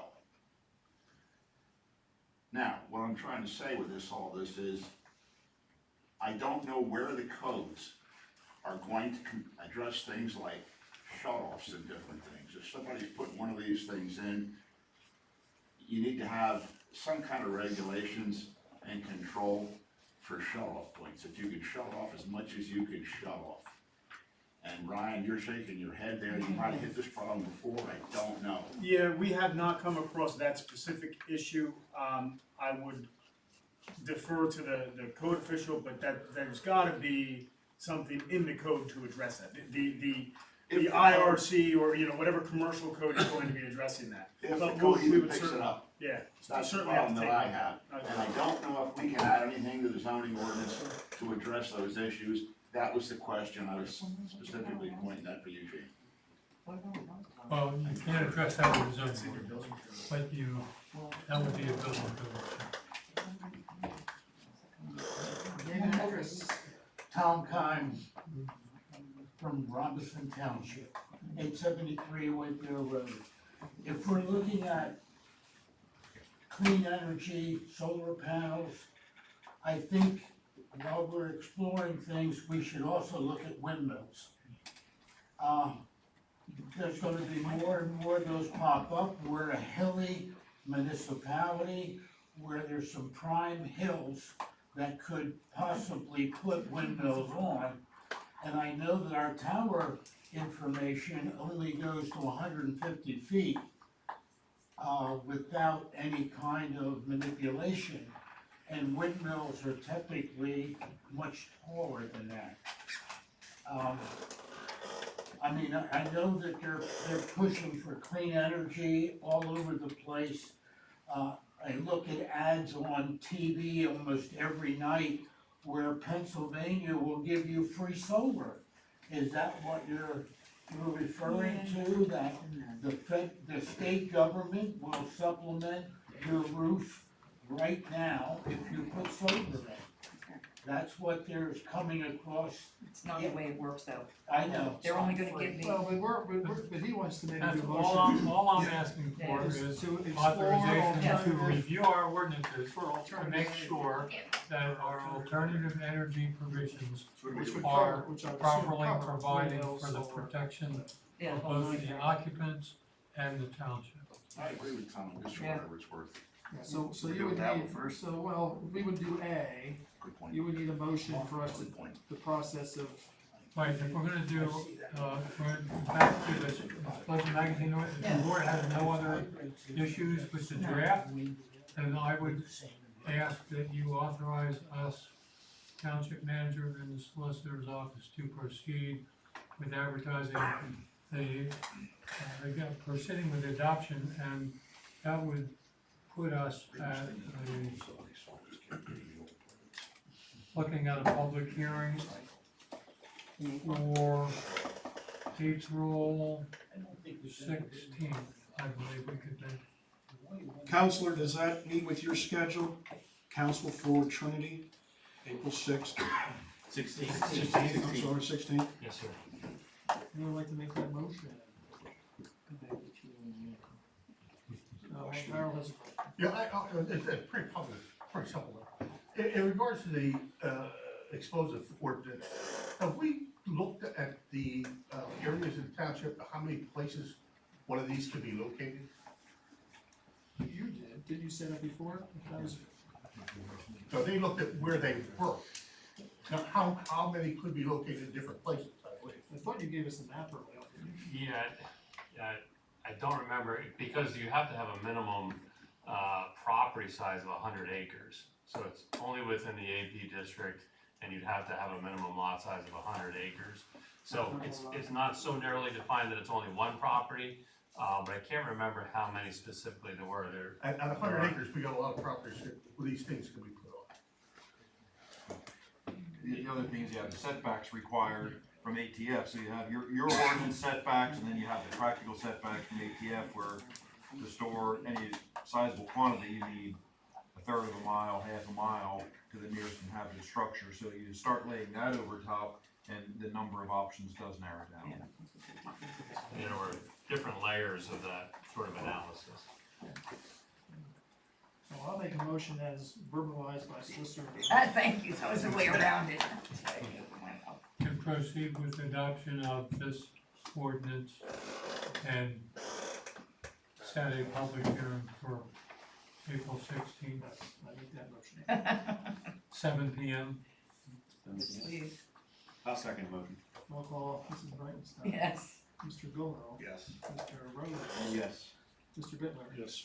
Now, do we have a motion for B for either Solicitor Orlando in conjunction with Ryan to investigate our ordinances for alternative energy? Is it better if we put the two of you together to work on it, or to, rather than to separate you, we're kind of tying one of your hands?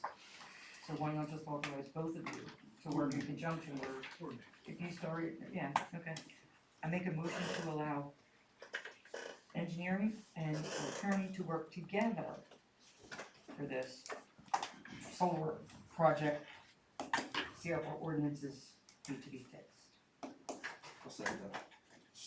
How does that work Yes. fee-wise? I'm increasingly cautious with how you fellows will work together fee-wise, time-wise. Well, if one takes 15 minutes to an hour, that's what we get billed.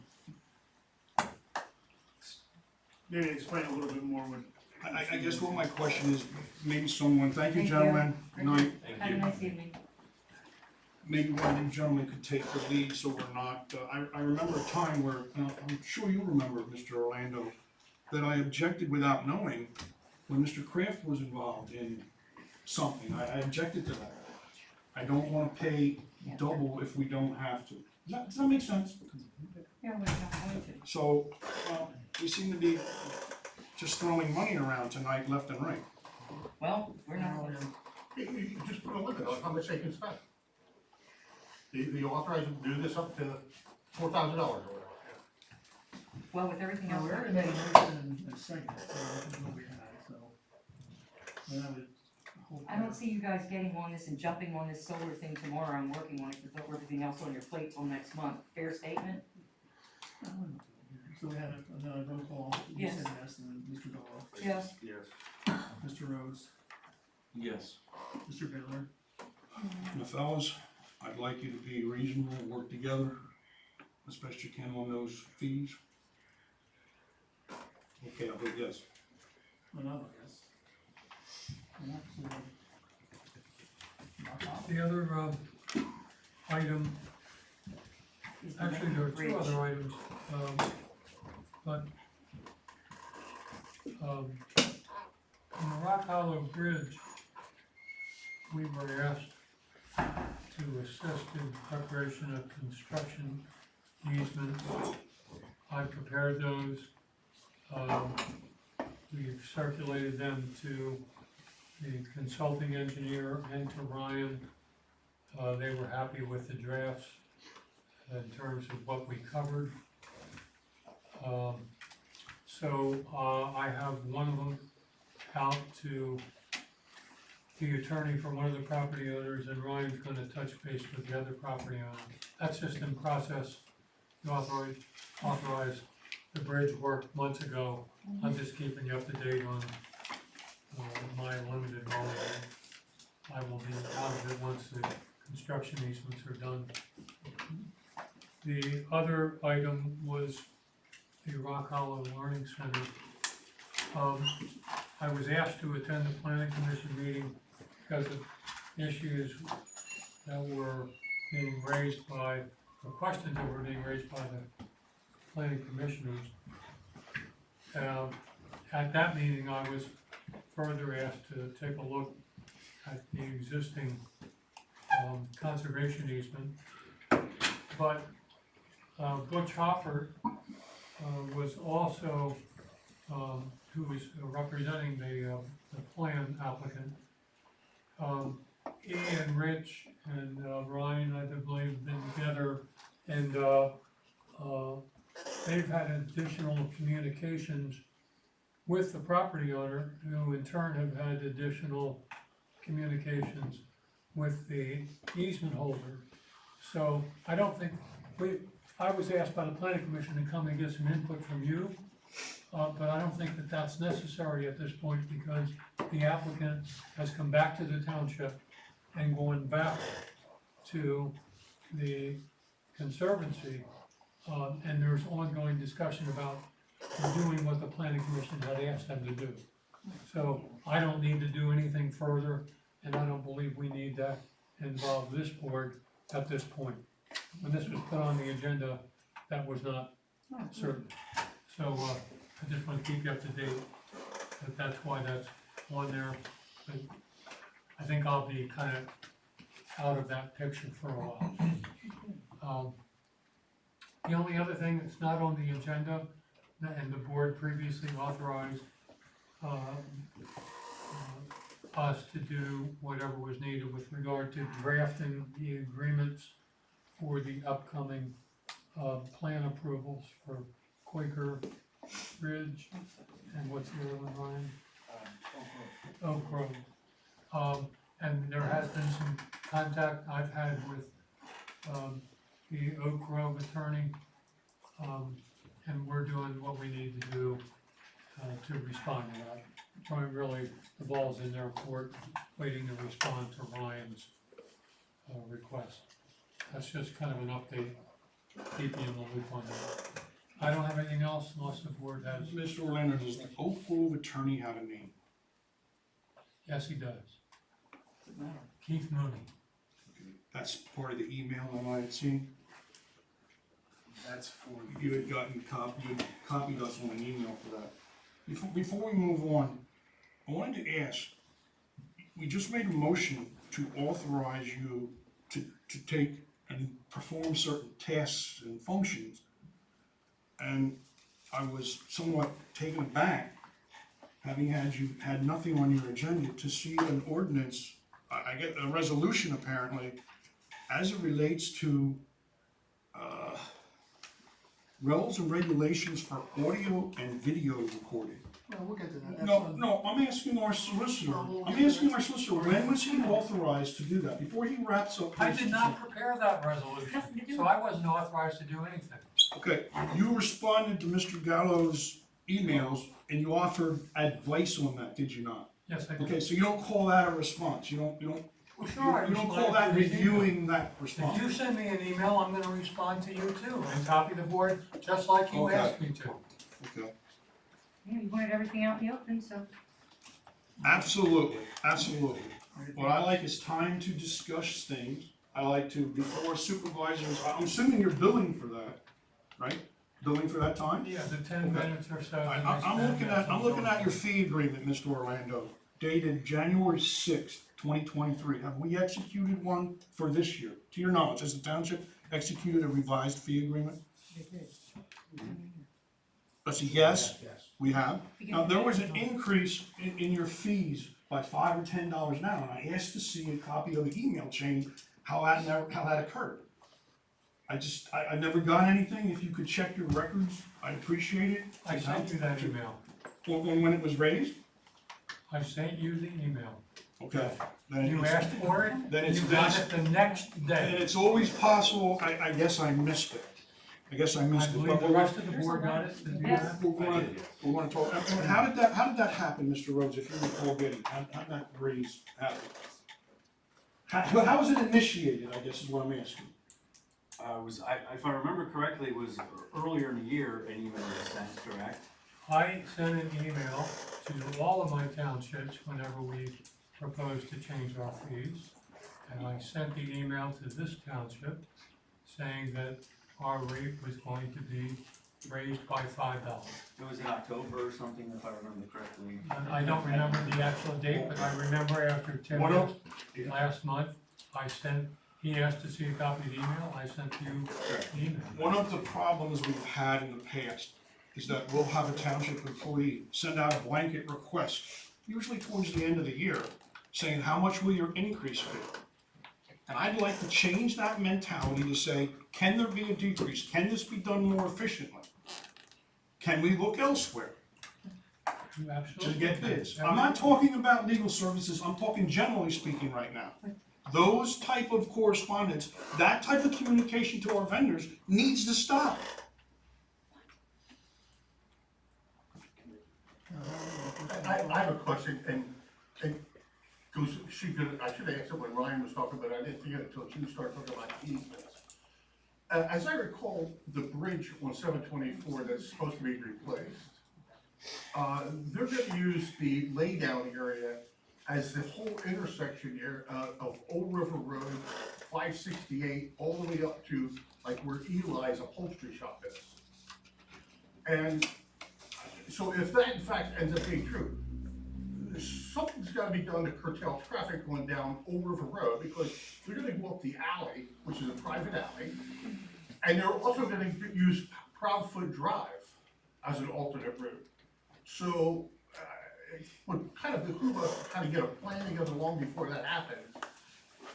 And That's what I brought up earlier about the scoop, you're talking about when they I did the heard you bridge talk work? about the bridge, yes. But I think you were under the impression that people would be able to go down over the road. We just needed to address something Yeah. between where Old River Road is and not letting them come any further, to be quite honest with Well- you, because it's just gonna bite us. What I'm saying is, that, it's not gonna be an option, people are gonna be looking for other avenues.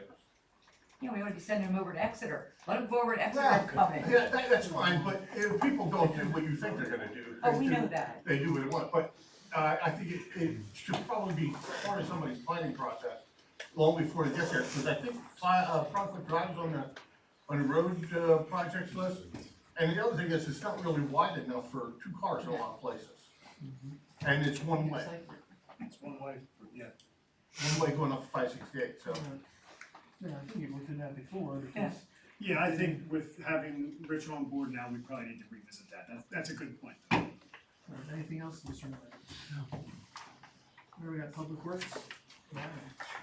Um, 2018 Mack, the tandem axle that was involved in the fire is still out of Bergey's. All the parts were ordered. The wiring harness came in and it was the wrong wiring harness, so that still sits there. All the locks and ignition, everything that pertains to that vehicle with the locking mechanisms had to be changed. From what they are telling me, that is what caught the fire. Inside that fuse panel, it was the power locks, is what they are saying. That's just talking to their tech, and conversation back and forth. Just hoping to have that truck back, but we're Mr. kind Reddy, who was that tech? it was a tech from Bergey's. I honestly, I don't know his name. You had installed a bunch of lights on that vehicle, did you not? Yep. What lights were those? I was nice enough, Mr. Howe was nice enough to give me some of those receipts and stuff like that. You got those lights at Harbor Freight? No. They What did you came- purchase for that truck, if anything, at Harbor Freight? I didn't purchase anything from Harbor Freight for that. Purchase anything for any trucks from Harbor Freight? No. Okay, so what lights and or radios, what was installed on that truck leading up to that fire? LED light And they were put in for what reason? to see better. Lighting, a much better light than incandescent. Now, how many years did you use that before you couldn't see before? Yeah, I could see. Yes, this is just gonna help you see better. Now, were they wired to the same wiring harness? Who did that work? I did. Were they wired to that same harness? They were not. Okay. No, the wiring harness that caught fire was the factory well, it's- OEM wiring harness. It's no secret that we have terminated men, we've terminated trucks, and I have a concern that we're not getting the work done fast enough, thoroughly enough. That's some of the feedback I get from residents. A lot of times you'll see feedback and it'll say, good job. And that's great to get that feedback, but sometimes people are hesitant to say, hey, why did we plow a road with only 3 people on it when there's 103 on this road? And I don't know those plowing schedules, but there's been a number of concerns. And someone asked me, well, why don't people come to a meeting then and say that, or why don't they say something? People are genuinely concerned that it will be held against them. One way or another, that they don't come to meetings because they don't feel, as was said to me earlier today, they don't feel that their voices are heard or listened to. Now, you fellas, as it relates to the police, can maybe tell a different tune on that. But it's kind of like our sewer authority. So what else do you have back? This is on the truck, right? Yeah, can I Let's ask get what back that to has the to truck. do with LED lights that I installed on the truck? I'm concerned that perhaps wiring that we did could have been a factor in that fire. It could have, but you. It could have been, I don't know that, I'm not a mechanic, I'm just asking what was No, done. that's fine. And You have it all the seems right to me we're evasive or combative when somebody asks a question. We don't have enough trucks to do the work, and we don't have people. We don't even declare an emergency, and we have other people out plowing on bills that you did. You just approved bills at some point for Eshelman plowing when no snow emergency was even declared. But there was an ordinance, I believe, that was provided for emergency plowing because of 2018. And does that, and does this board take an active step to say, hey, not only put it on the website, not only does Eshelman help us out, that was a good idea, can anybody else help us out? But we can't rely on How that. much liability do we want? We can't rely on that. I can say the one storm, I plowed half my road by myself because the township didn't come down and plow the road. And honestly, you're 100% right, because our trucks have been in disrepair for a very long time. Very long. Last snowstorm, if I may, I was out, my route did not get touched for 3 hours because the 99 GMC again took a crap on us. It sat on Golf Course Road for 2.5 hours. And that's, in my opinion, that's unacceptable. It absolutely is. But you have to fix the problem at the root of the problem. You You continue don't have your enough trucks. We gotta have a backup. I'm sorry, Chris. I was gonna say, What you do continue you your do? Also report, have which to have really the deals I'm with not, some I'm of not, these issues. I have another, And we have Well, an let issue. him finish his report, cause then he might, some of the questions might. if the reports become, we got no report from you in December, you're functioning as, what is your title? Crew leader. Okay, so you're a crew leader, and as a crew leader, with these storms, you would generally be at home, in the county, in the township, would you not, as the storms are rolling in? Yes. So, was your time card punched like everybody else's punched? Were you here when the call was made for all the last 3 storms? I was not. Okay. As part of the crew leader's job, is it your job to be here and be available, be on, I don't wanna say on call as those storms are rolling in? Is that your job? Yeah. Okay, and you weren't there? So you're saying I didn't do my job? I'm just saying you weren't here. Do you take scheduled time off for that? The scheduled time off was previously put into Manager Howard, several months in advance. Did you know it was gonna snow that day when you did that? I had no Absolutely. idea. Harold, you have a question? Actually, one thing is, keep in mind, people, we do have a truck on order, and it should be here May, June. Yeah, Not actually, fixing our problem. I know, it's not gonna So, help no, you that- for this snowstorm. I thought this would probably be part of your report, Let- so. it was going to until That's fine. it went down the deep Let's rabbit hole. continue your report. Yeah, a very deep one. Go ahead, keep going. And then I had a question. Wait, let him finish what he's The- saying. Maybe he'll answer. 2025 Freightliner is currently on the assembly line. We should see that June. However, Kutz told us with parts and the body and so on and so forth, we might see that truck fully in service September, is what they're saying. What about some of this other new things, some of these emails? you received? Okay, so, in looking around, because the 99 GMC has cost us not only time, but a lot of money. I had found a 2018 Mack, similar to the one that we have. It's not a tandem axle, it's a 6-wheel Mack. Full municipality package, which includes salt spreader, the lights, snowplow, the whole giddy up. Very local to us, right outside of Philadelphia, within our border of, Philadelphia, for $124,000. All the emails I sent out, you can look at the pictures, so on and so forth.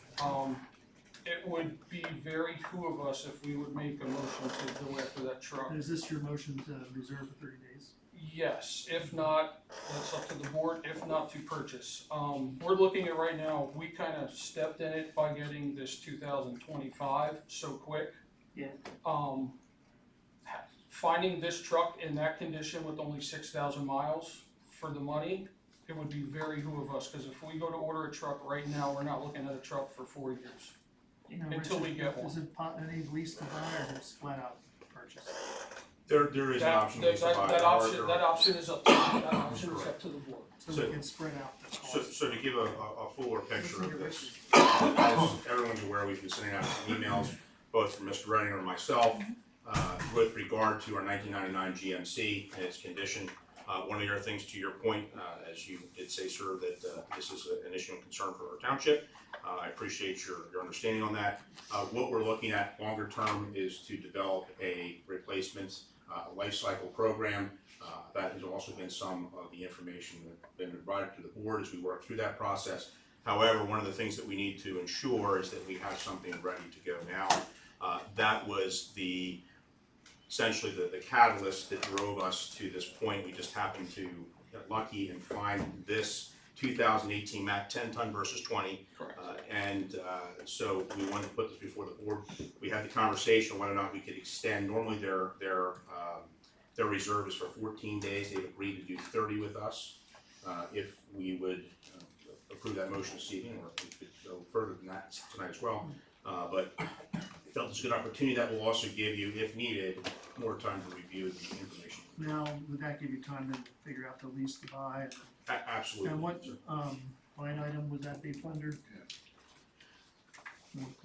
I don't have that in here right now. On the road, I just wanna caution you, if that is a used truck at a dealership, you're going to have to bid that in some way, shape, or form.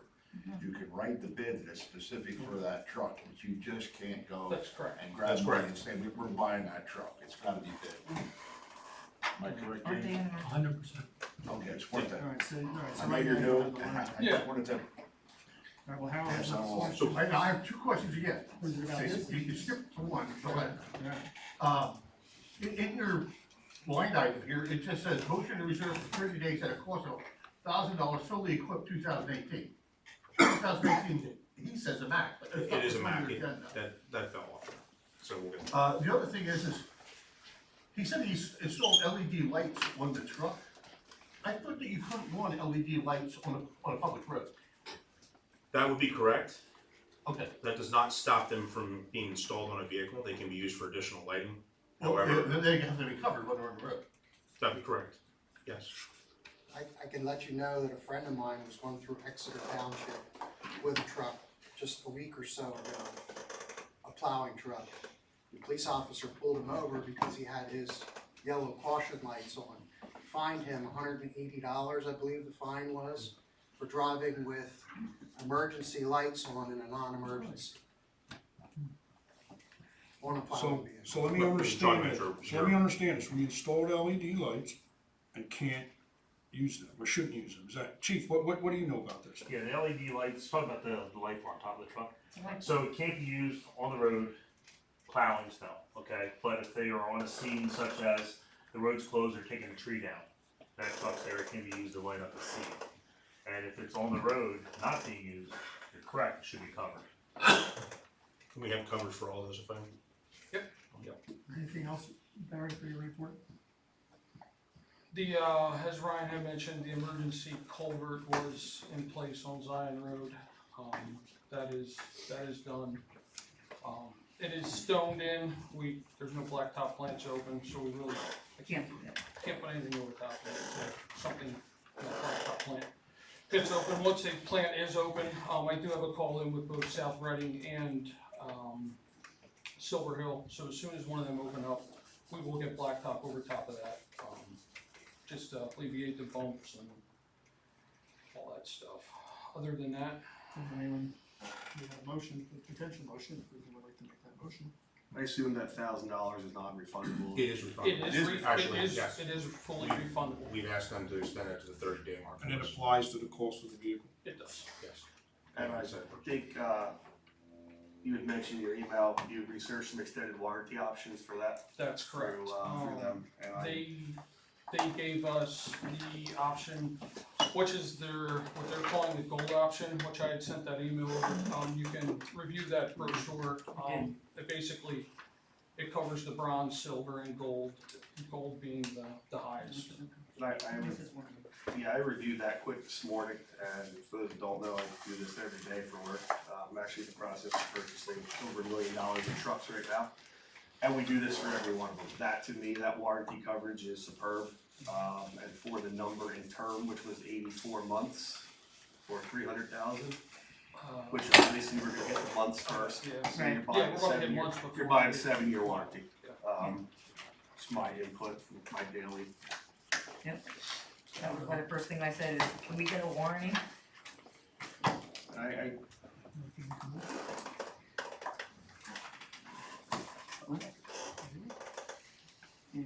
that refundable, I'm sorry, that if, within 30 days of, so paying 29 3/4, we can say. We could say yes. That's absolutely correct.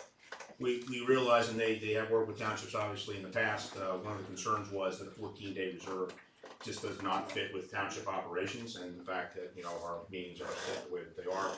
So we asked them to extend that for us so that we can actually have some time to review the information and then provide you with that time to do so.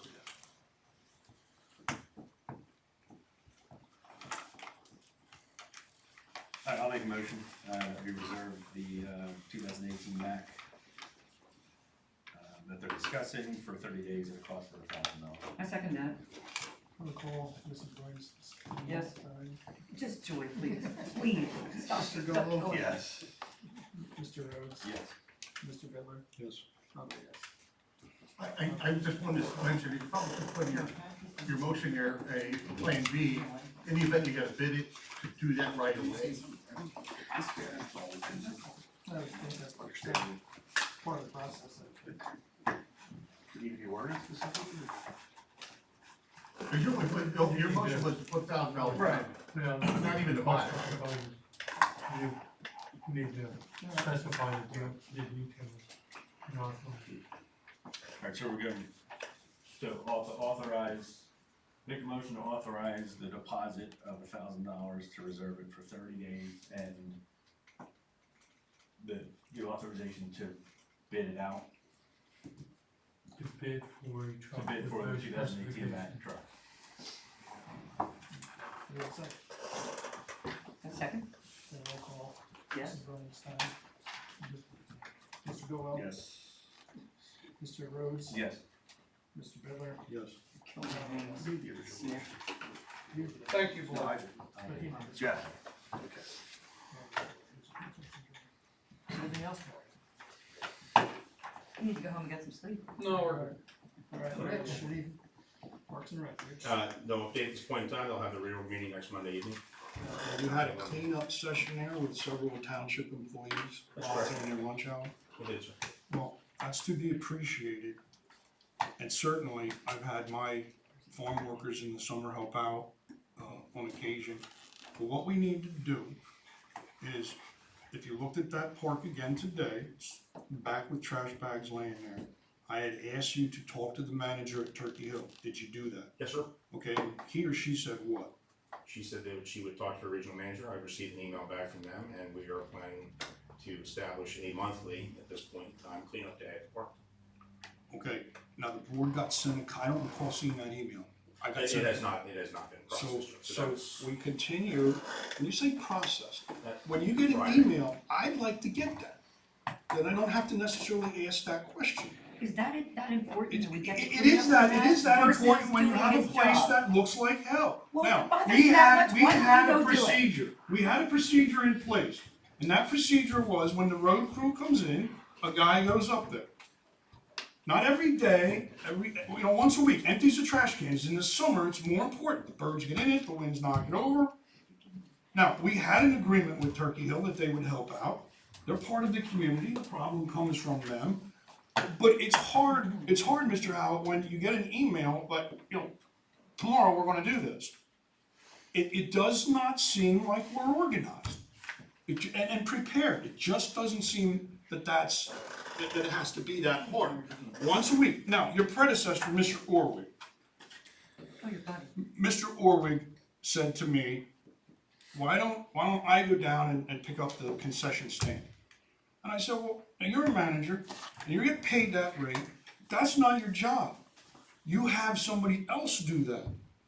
And that's what we need to do, a procedure once a week, maybe the road crew could alternate a guy, just go down there along that fence, make sure that park's in order. Maybe next meeting, I'll bring my firefighting friends a picture of, that park has been neglected, a picture of the parking problems that we have there. We can discuss the origin of that and how it's gonna impact firefighting. Maybe we'll do that next month. Maybe we'll do that next month. All right, Rich. So could we have more notice when we're gonna clean up? And can you give people the emails more timely? Sir, that was in response to the notes from Mr. Steve in the evening before, if I recall correctly. And we established that cleanup day immediately after, so I apologize if there was not much more time involved in that. I also believe very strongly that leadership comes from the front, and therefore decided that it's appropriate as the manager of this township to be out with those employees doing that cleanup. And it was over. True. I'm sure you're thankful that the bigger issue is trying to get a procedure in place that you don't have to do that. Leadership involves much more than that. I would disagree in much respect. If I may, we go down there once a week. We don't necessarily patrol the whole entire fence row, but we are down there once a week. Especially during the summer, we're down there on Mondays and Fridays because we know over the weekend it gets pretty busy as far as baseball and all the other events that are there. So that is taken care of. We're working on Rich, the EAC. That was covered, the first of those was not covered at the workshop, the second one was requested plant flowers, we agreed to that. We do need to establish a PAC liaison, that is an advisory board, I believe we can, we last, at the workshop mentioned. Jeff is officially, but he would like not to do that. What? You tell me what's going to do with EAC.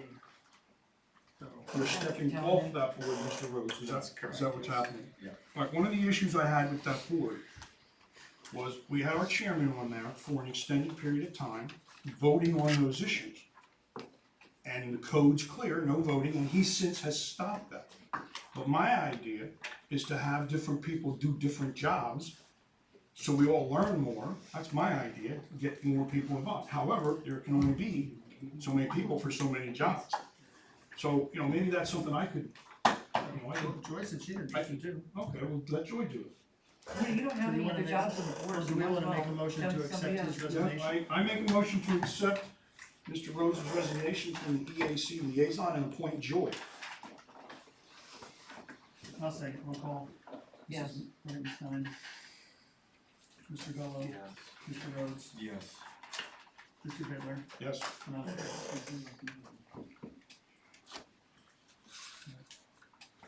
New business.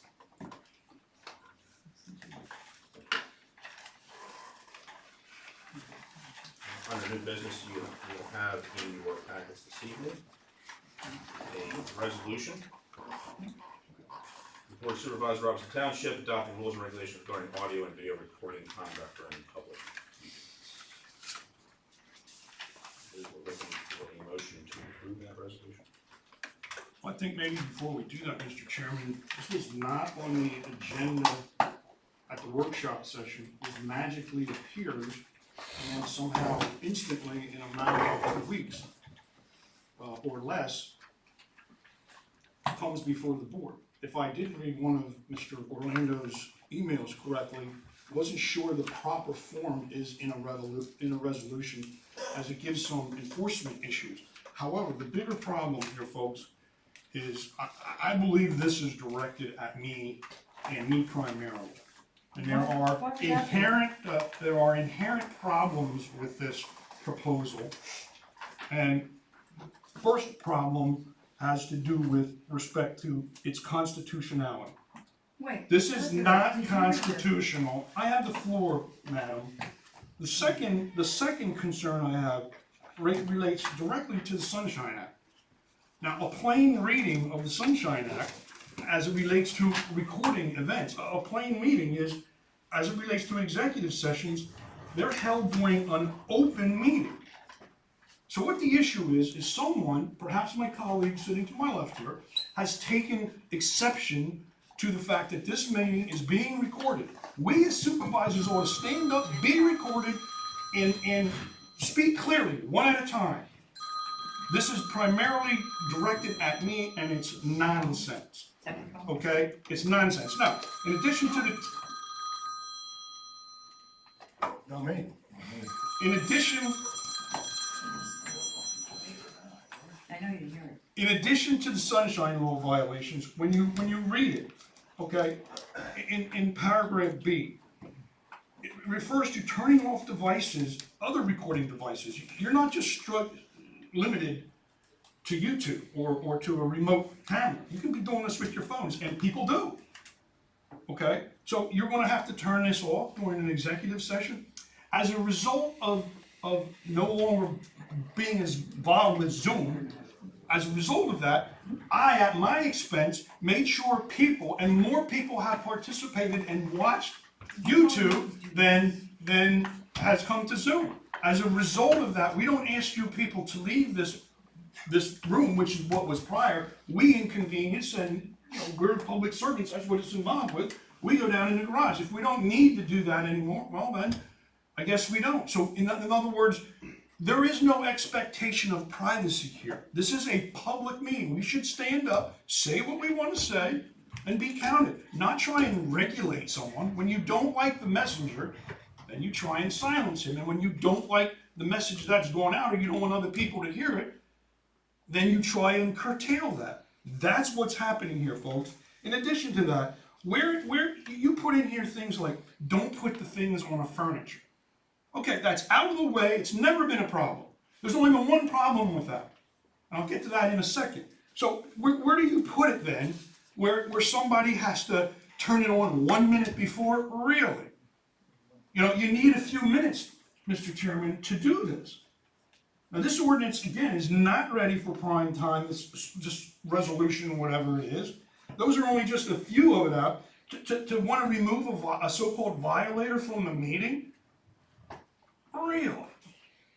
Because other people now can stay at home. My preference is, and the reason why I never liked Zoom, one reason was, it wasn't being used. There were gatekeepers that didn't give out the password, and it was not used. And we weren't trained on how to use it. It was disruptive. It wasn't even 30 days till I had it replaced with this. And people do use this across the country because they call me. Former residents, you do not have to file a right to know request for that. You know what a cumbersome process that is? In addition, Well, why don't we, in addition, why don't we move this to next month, and then you're. Why don't we have a discussion on it now and figure out how one supervisor can have our solicitor Because the thing is that respond? the efficient way would be the concerns you have, we know about them ahead of time, we talk about it at the workshop, and then have a discussion about it instead of having. There is no sense sending emails out saying, folks, hey, let's all talk about this behind the scenes. If we're all okay with this ordinance now, then we'll just enact it. No, because. That's what you said, that's what you've been saying. No, That's what you've been doing. We would discuss it at the workshop. Well, then why wasn't it brought up at the workshop? It's been years. Now, this follows, this attempt of this resolution, whatever the heck it is, this is nonsense. You even put in a location of where they need to be. Where did you get this from, Mr. Gallo? You got it from some other municipality. Where'd you get it from? You don't think I wrote that? Am I not capable in your mind? I'm sure you're capable of a lot of things I've yet to understand. And I look forward to that. But where did you get this ordinance? So,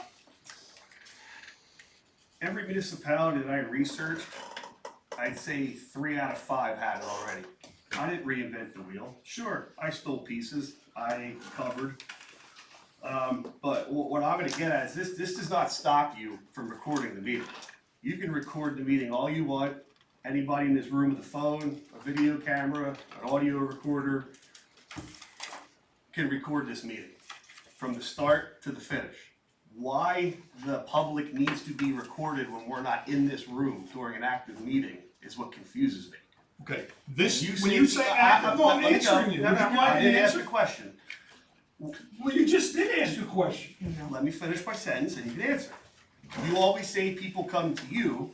Well, you're not the only one. There's concerns about conversations held in this room while we were inconvenienced downstairs, as you put it. There was a person in this room discussing his wife's health issues, which were broadcasted on YouTube. I see no reason to record. Anybody should be recording this meeting unless this board is at this table in session. I believe our solicitor spoke on this, and while there's not a written rule, it's protecting us. If you choose to elaborate, or I thought you were gonna let me answer your question. well, okay, go ahead, you go first. Your question as it relates to, this is defined by the Sunshine Act. Our solicitor's wrong. This is defined by the Sunshine Act that says this is an open meeting. Now, no one who sits here needs to talk loud enough about their spouse or any other private matters. It's been advertised, it's been spoken. We never know when we're coming back in and out of executive session. Hell, I don't even know when you're going into executive session. That's an understatement. That's not an understatement, it just happened last month. No, it's This not. is nonsense, nonsense. Yes, and you bring up most of the nonsense. Alright, so we're gonna push this back to next month, and if you have other concerns, questions, you can email us. Under EAC, what happened to B? They said they did that at the workshop. Oh, okay. The flowers. The flowers, but program workshop. Alright, Rich, we got old business. All right, so first of these, it's a motion to advertise some open positions. Right now, what we're looking at is administrative assistant 2, part-time to full-time. Public Works crew members, we'd like to advertise 2 full-time positions. And then finally, an assistant manager position. And you can see there's some of the information as far as the hours are concerned for the admin assistant. Will be a full-time and part-time, we'd start with 30 hours, $22 per hour. Part of that's coming out of the assistant manager's line. We'll only need 55 to 60 in assistant manager's line. And the public works crew members, for the most part, will fall within the crew member line as it currently stands. The other place we would have to look for funding for those 2 positions would come out of 430.050. Now, what, out of these positions are you finding like priority right this second for February 20th? So my priority to look at this, I would start with your administrative assistant, part-time to full-time. I think that would be your first priority. And closely tied to that, if not equal with that, would be to hire at least one of the 2 public work crew members. And then as we approach the next late spring, early summertime, looking at an assistant manager and then an additional public works crew member sometime in the late summer, early fall time frame. One of the things we had potentially discussed was whether or not we could interview all at this point in time and then have that bench set and ready to move forward, at least for public works crew members. I think for 2 of the 3, when that's a logical thought process, the assistant manager punting till closer when you're thinking about it, or for a second row crew. Barry, you have no desire to be a public works director, do you? No. And we desperately need a I public didn't ask works you. director. I asked the gentleman No, I'm who works making here. a comment, we desperately need, and it was in the budget, was it not? But we can use that for this, right?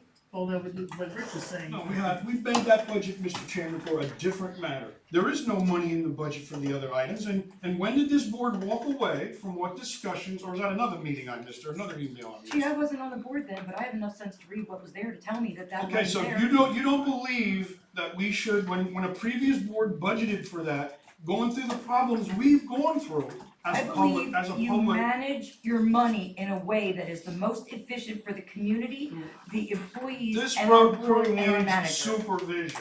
It Well, doesn't you're have any? certainly not it. It doesn't have any? It can use more. How can it? Yeah, it can, that's why it was put in the budget, absolutely, it can use more. So, Rich has brought up some ideas. His opinion is administrative assistant, part-time to full-time, and at least 1 public works crew member would be something he would like now, and we would need now, especially with public works. So, what is our pleasure? Well, before we I go make a forward, Mr. motion that we Chairman, turn around and advertise the open positions for admin assistant, full-time, part-time to full-time, and 1 public works crew member effective She's making a now. motion for the administrative assistant and 1 public works. So what is your? I would only be in favor of 1 public works snowplow, but I'd really like to ask, what went wrong with the other guy? we're not getting into personnel Well, issues. I would be more than happy if Mr. Orlando says to, we can go in executive, cause I don't feel like I think it's What are appropriate. we looking for, what are we looking for in a road worker? Wait a minute, let that up to them when they do the when they open. Well, right now we have a Somebody that can motion. run equipment, plow snow Well, efficiently. we don't have anybody on our existing road crew that has a Class A license, do we? No. Okay, and you feel we don't need one, do you? No. Okay, chief, we're back to that issue again. We had a Class A guy. We have guys flat towing vehicles. We have clear trailers out of there. We do not have someone, so if we are gonna hire someone, let's hire someone with credentials, like, at least in theory, the guy that we fired, so we can legally tow trailers. Are you in agreement with me, chief? That one combination does need a class A. Okay, he says it doesn't, you say it does, we're flat towing stuff, we're firing people, we're not getting the roads plowed, people. Hello? If you need something done, we need something actually moved. So I'll we make a can't motion, move we it. hire one road crew to replace the guy We we shouldn't have fired. already made a motion, if you would Joey be already quiet made a and motion. listen. So I already made a motion for the administrative assistant, part-time, full-time, and one public work. That's exactly So that- correct, that exactly what motion he's is on asking the for is table. what I asked for. Where does the administrative assistant get paid out of, Mr. Smith?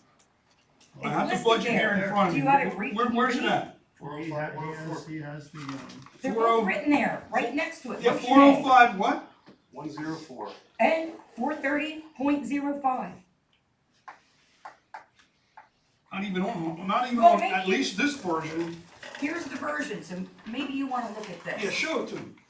Just look, he's giving it to you. That's not a version, that's on the, I on wasn't the afforded agenda. that, you don't hear me crying about it though. it's on, But, because if you're gonna follow the budget, you should hire two. well, that's what Rich said. Well, Move to but one now and he leave doesn't one. wanna hire two, so he This can't right hire now, two what when Rich just somebody's said, wanting. one now, one later, Yeah, like summer. so it's still two. One But road crew just now, not one later. immediately. Right. You can't tell the other. But are we no longer going to pursue the public works director? Is that the decision of this board? I think that's the direction this board went when I came Well, along. let's not think, tell me what you're thinking, guys. We had something in the budget, you guys approved it, two of you and We had me. the motion to Well, actually, I change. wrote a note of that, for other reasons. Oh, yeah, we So discussed. why do you think we don't need a public works director? Well, one, the cost, which was 92,500, I think, I don't remember exactly, maybe it's 93 or something. 95 or something. Whatever, but I think that was excessive, where you can get two public works, and I think Barry is doing a good job right now as Mhm. crew leader, so we don't need to hire somebody that's $93,000 when we can use that money So to we'll get more. redistribute that to someone that's more boots on the ground oriented, is what you're thinking. Well, more, and do the plowing, do the roads, do the paving, do the bridge The hard work. repair, do the whatever floods and collapses, and more people are gonna be able to do the work. And if I may add to that, with bringing two on, that would put us at 5. We currently have 5 plow routes. We have 3 people. No, that would make a whole How lot of many sense. plows do wouldn't we it? have, Mr. Redding? We will have 5. I mean, do we have, Mr. Redding? We have, right now, we have 4. So that would fit Three and a that would sick fit one. the one Yeah, 3 public and works. 6. Three and a sick now, one. Correct. And then, And one as we move into the fall.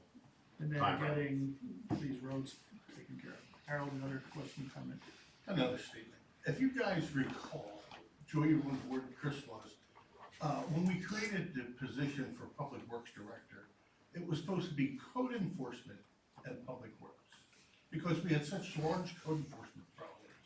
Earlier, our conversations regarding solicitations, that's a job if you hire a person to do that, that's what you can do. But in thinking back, Harold, we had a codes enforcement officer at one time. Galen, you remember? Oh, no, Okay, no, it was a So nightmare. let's get back to, So we back have to a your motion on the table with the thought that Rich explained, one public works now, the administrative and I assistant, we made have that- the motion, anyone I gonna made make that a motion. second? I'll second that motion.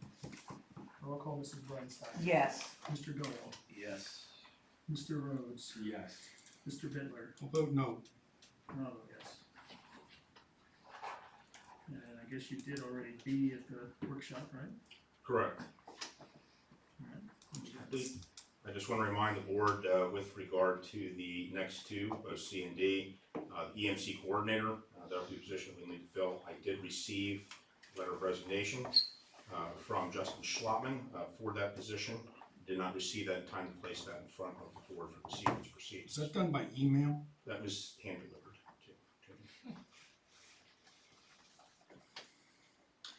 And then the last of these, I actually prefer to take this off as a motion for the time being. However, I'd like to, Well, what about D though, I mean, are we? excuse me, yeah, thank you, Chairman. Well, Dodge Mr. liaison. Mr. Bitler, would you like to do No, D? no, I Why? wouldn't like to do. You're the what I'd most like qualified What I'd like to to do do is that. back up to the emergency management coordinator. Mr. Brown, are you available to do that job? Yeah. And would you be willing to do that job?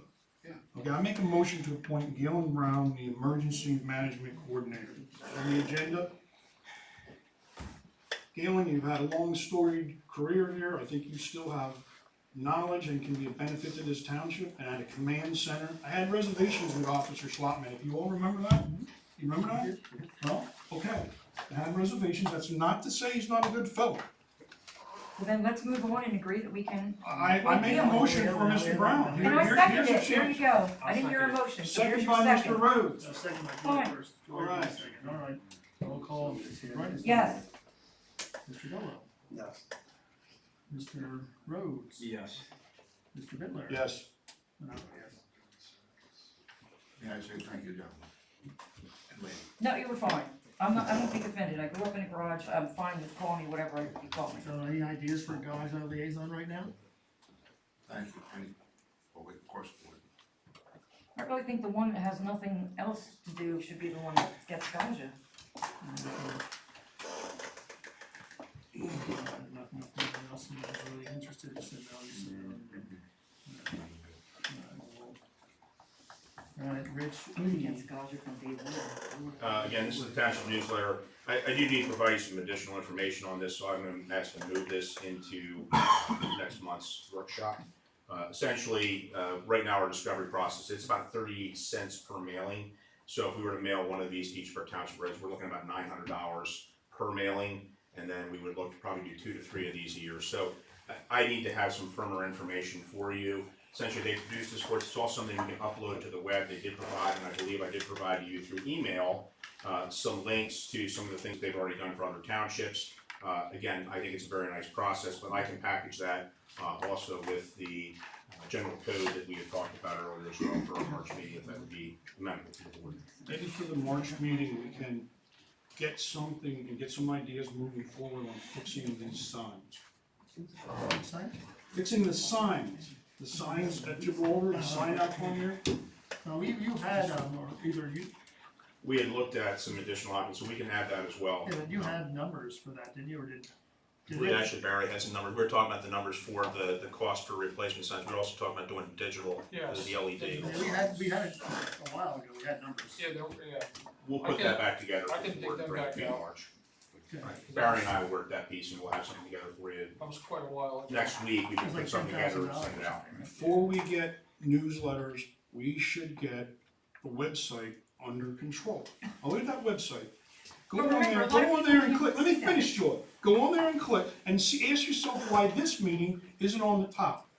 Why does somebody have to scroll down 3 times? Why do we gotta wait till Friday, right at the deadline, to send stuff off to them? Why not get the agenda a week in advance? Why not get that stuff out the door? Wait a minute, then the thing you wanted would have never made it to you that Harold sent to Rich, because Rich only got it one night and you would have wanted it before it ever came out. I don't know what So you're how is talking that about. possible? I really don't know what you're talking Alright, about. do we need an executive session?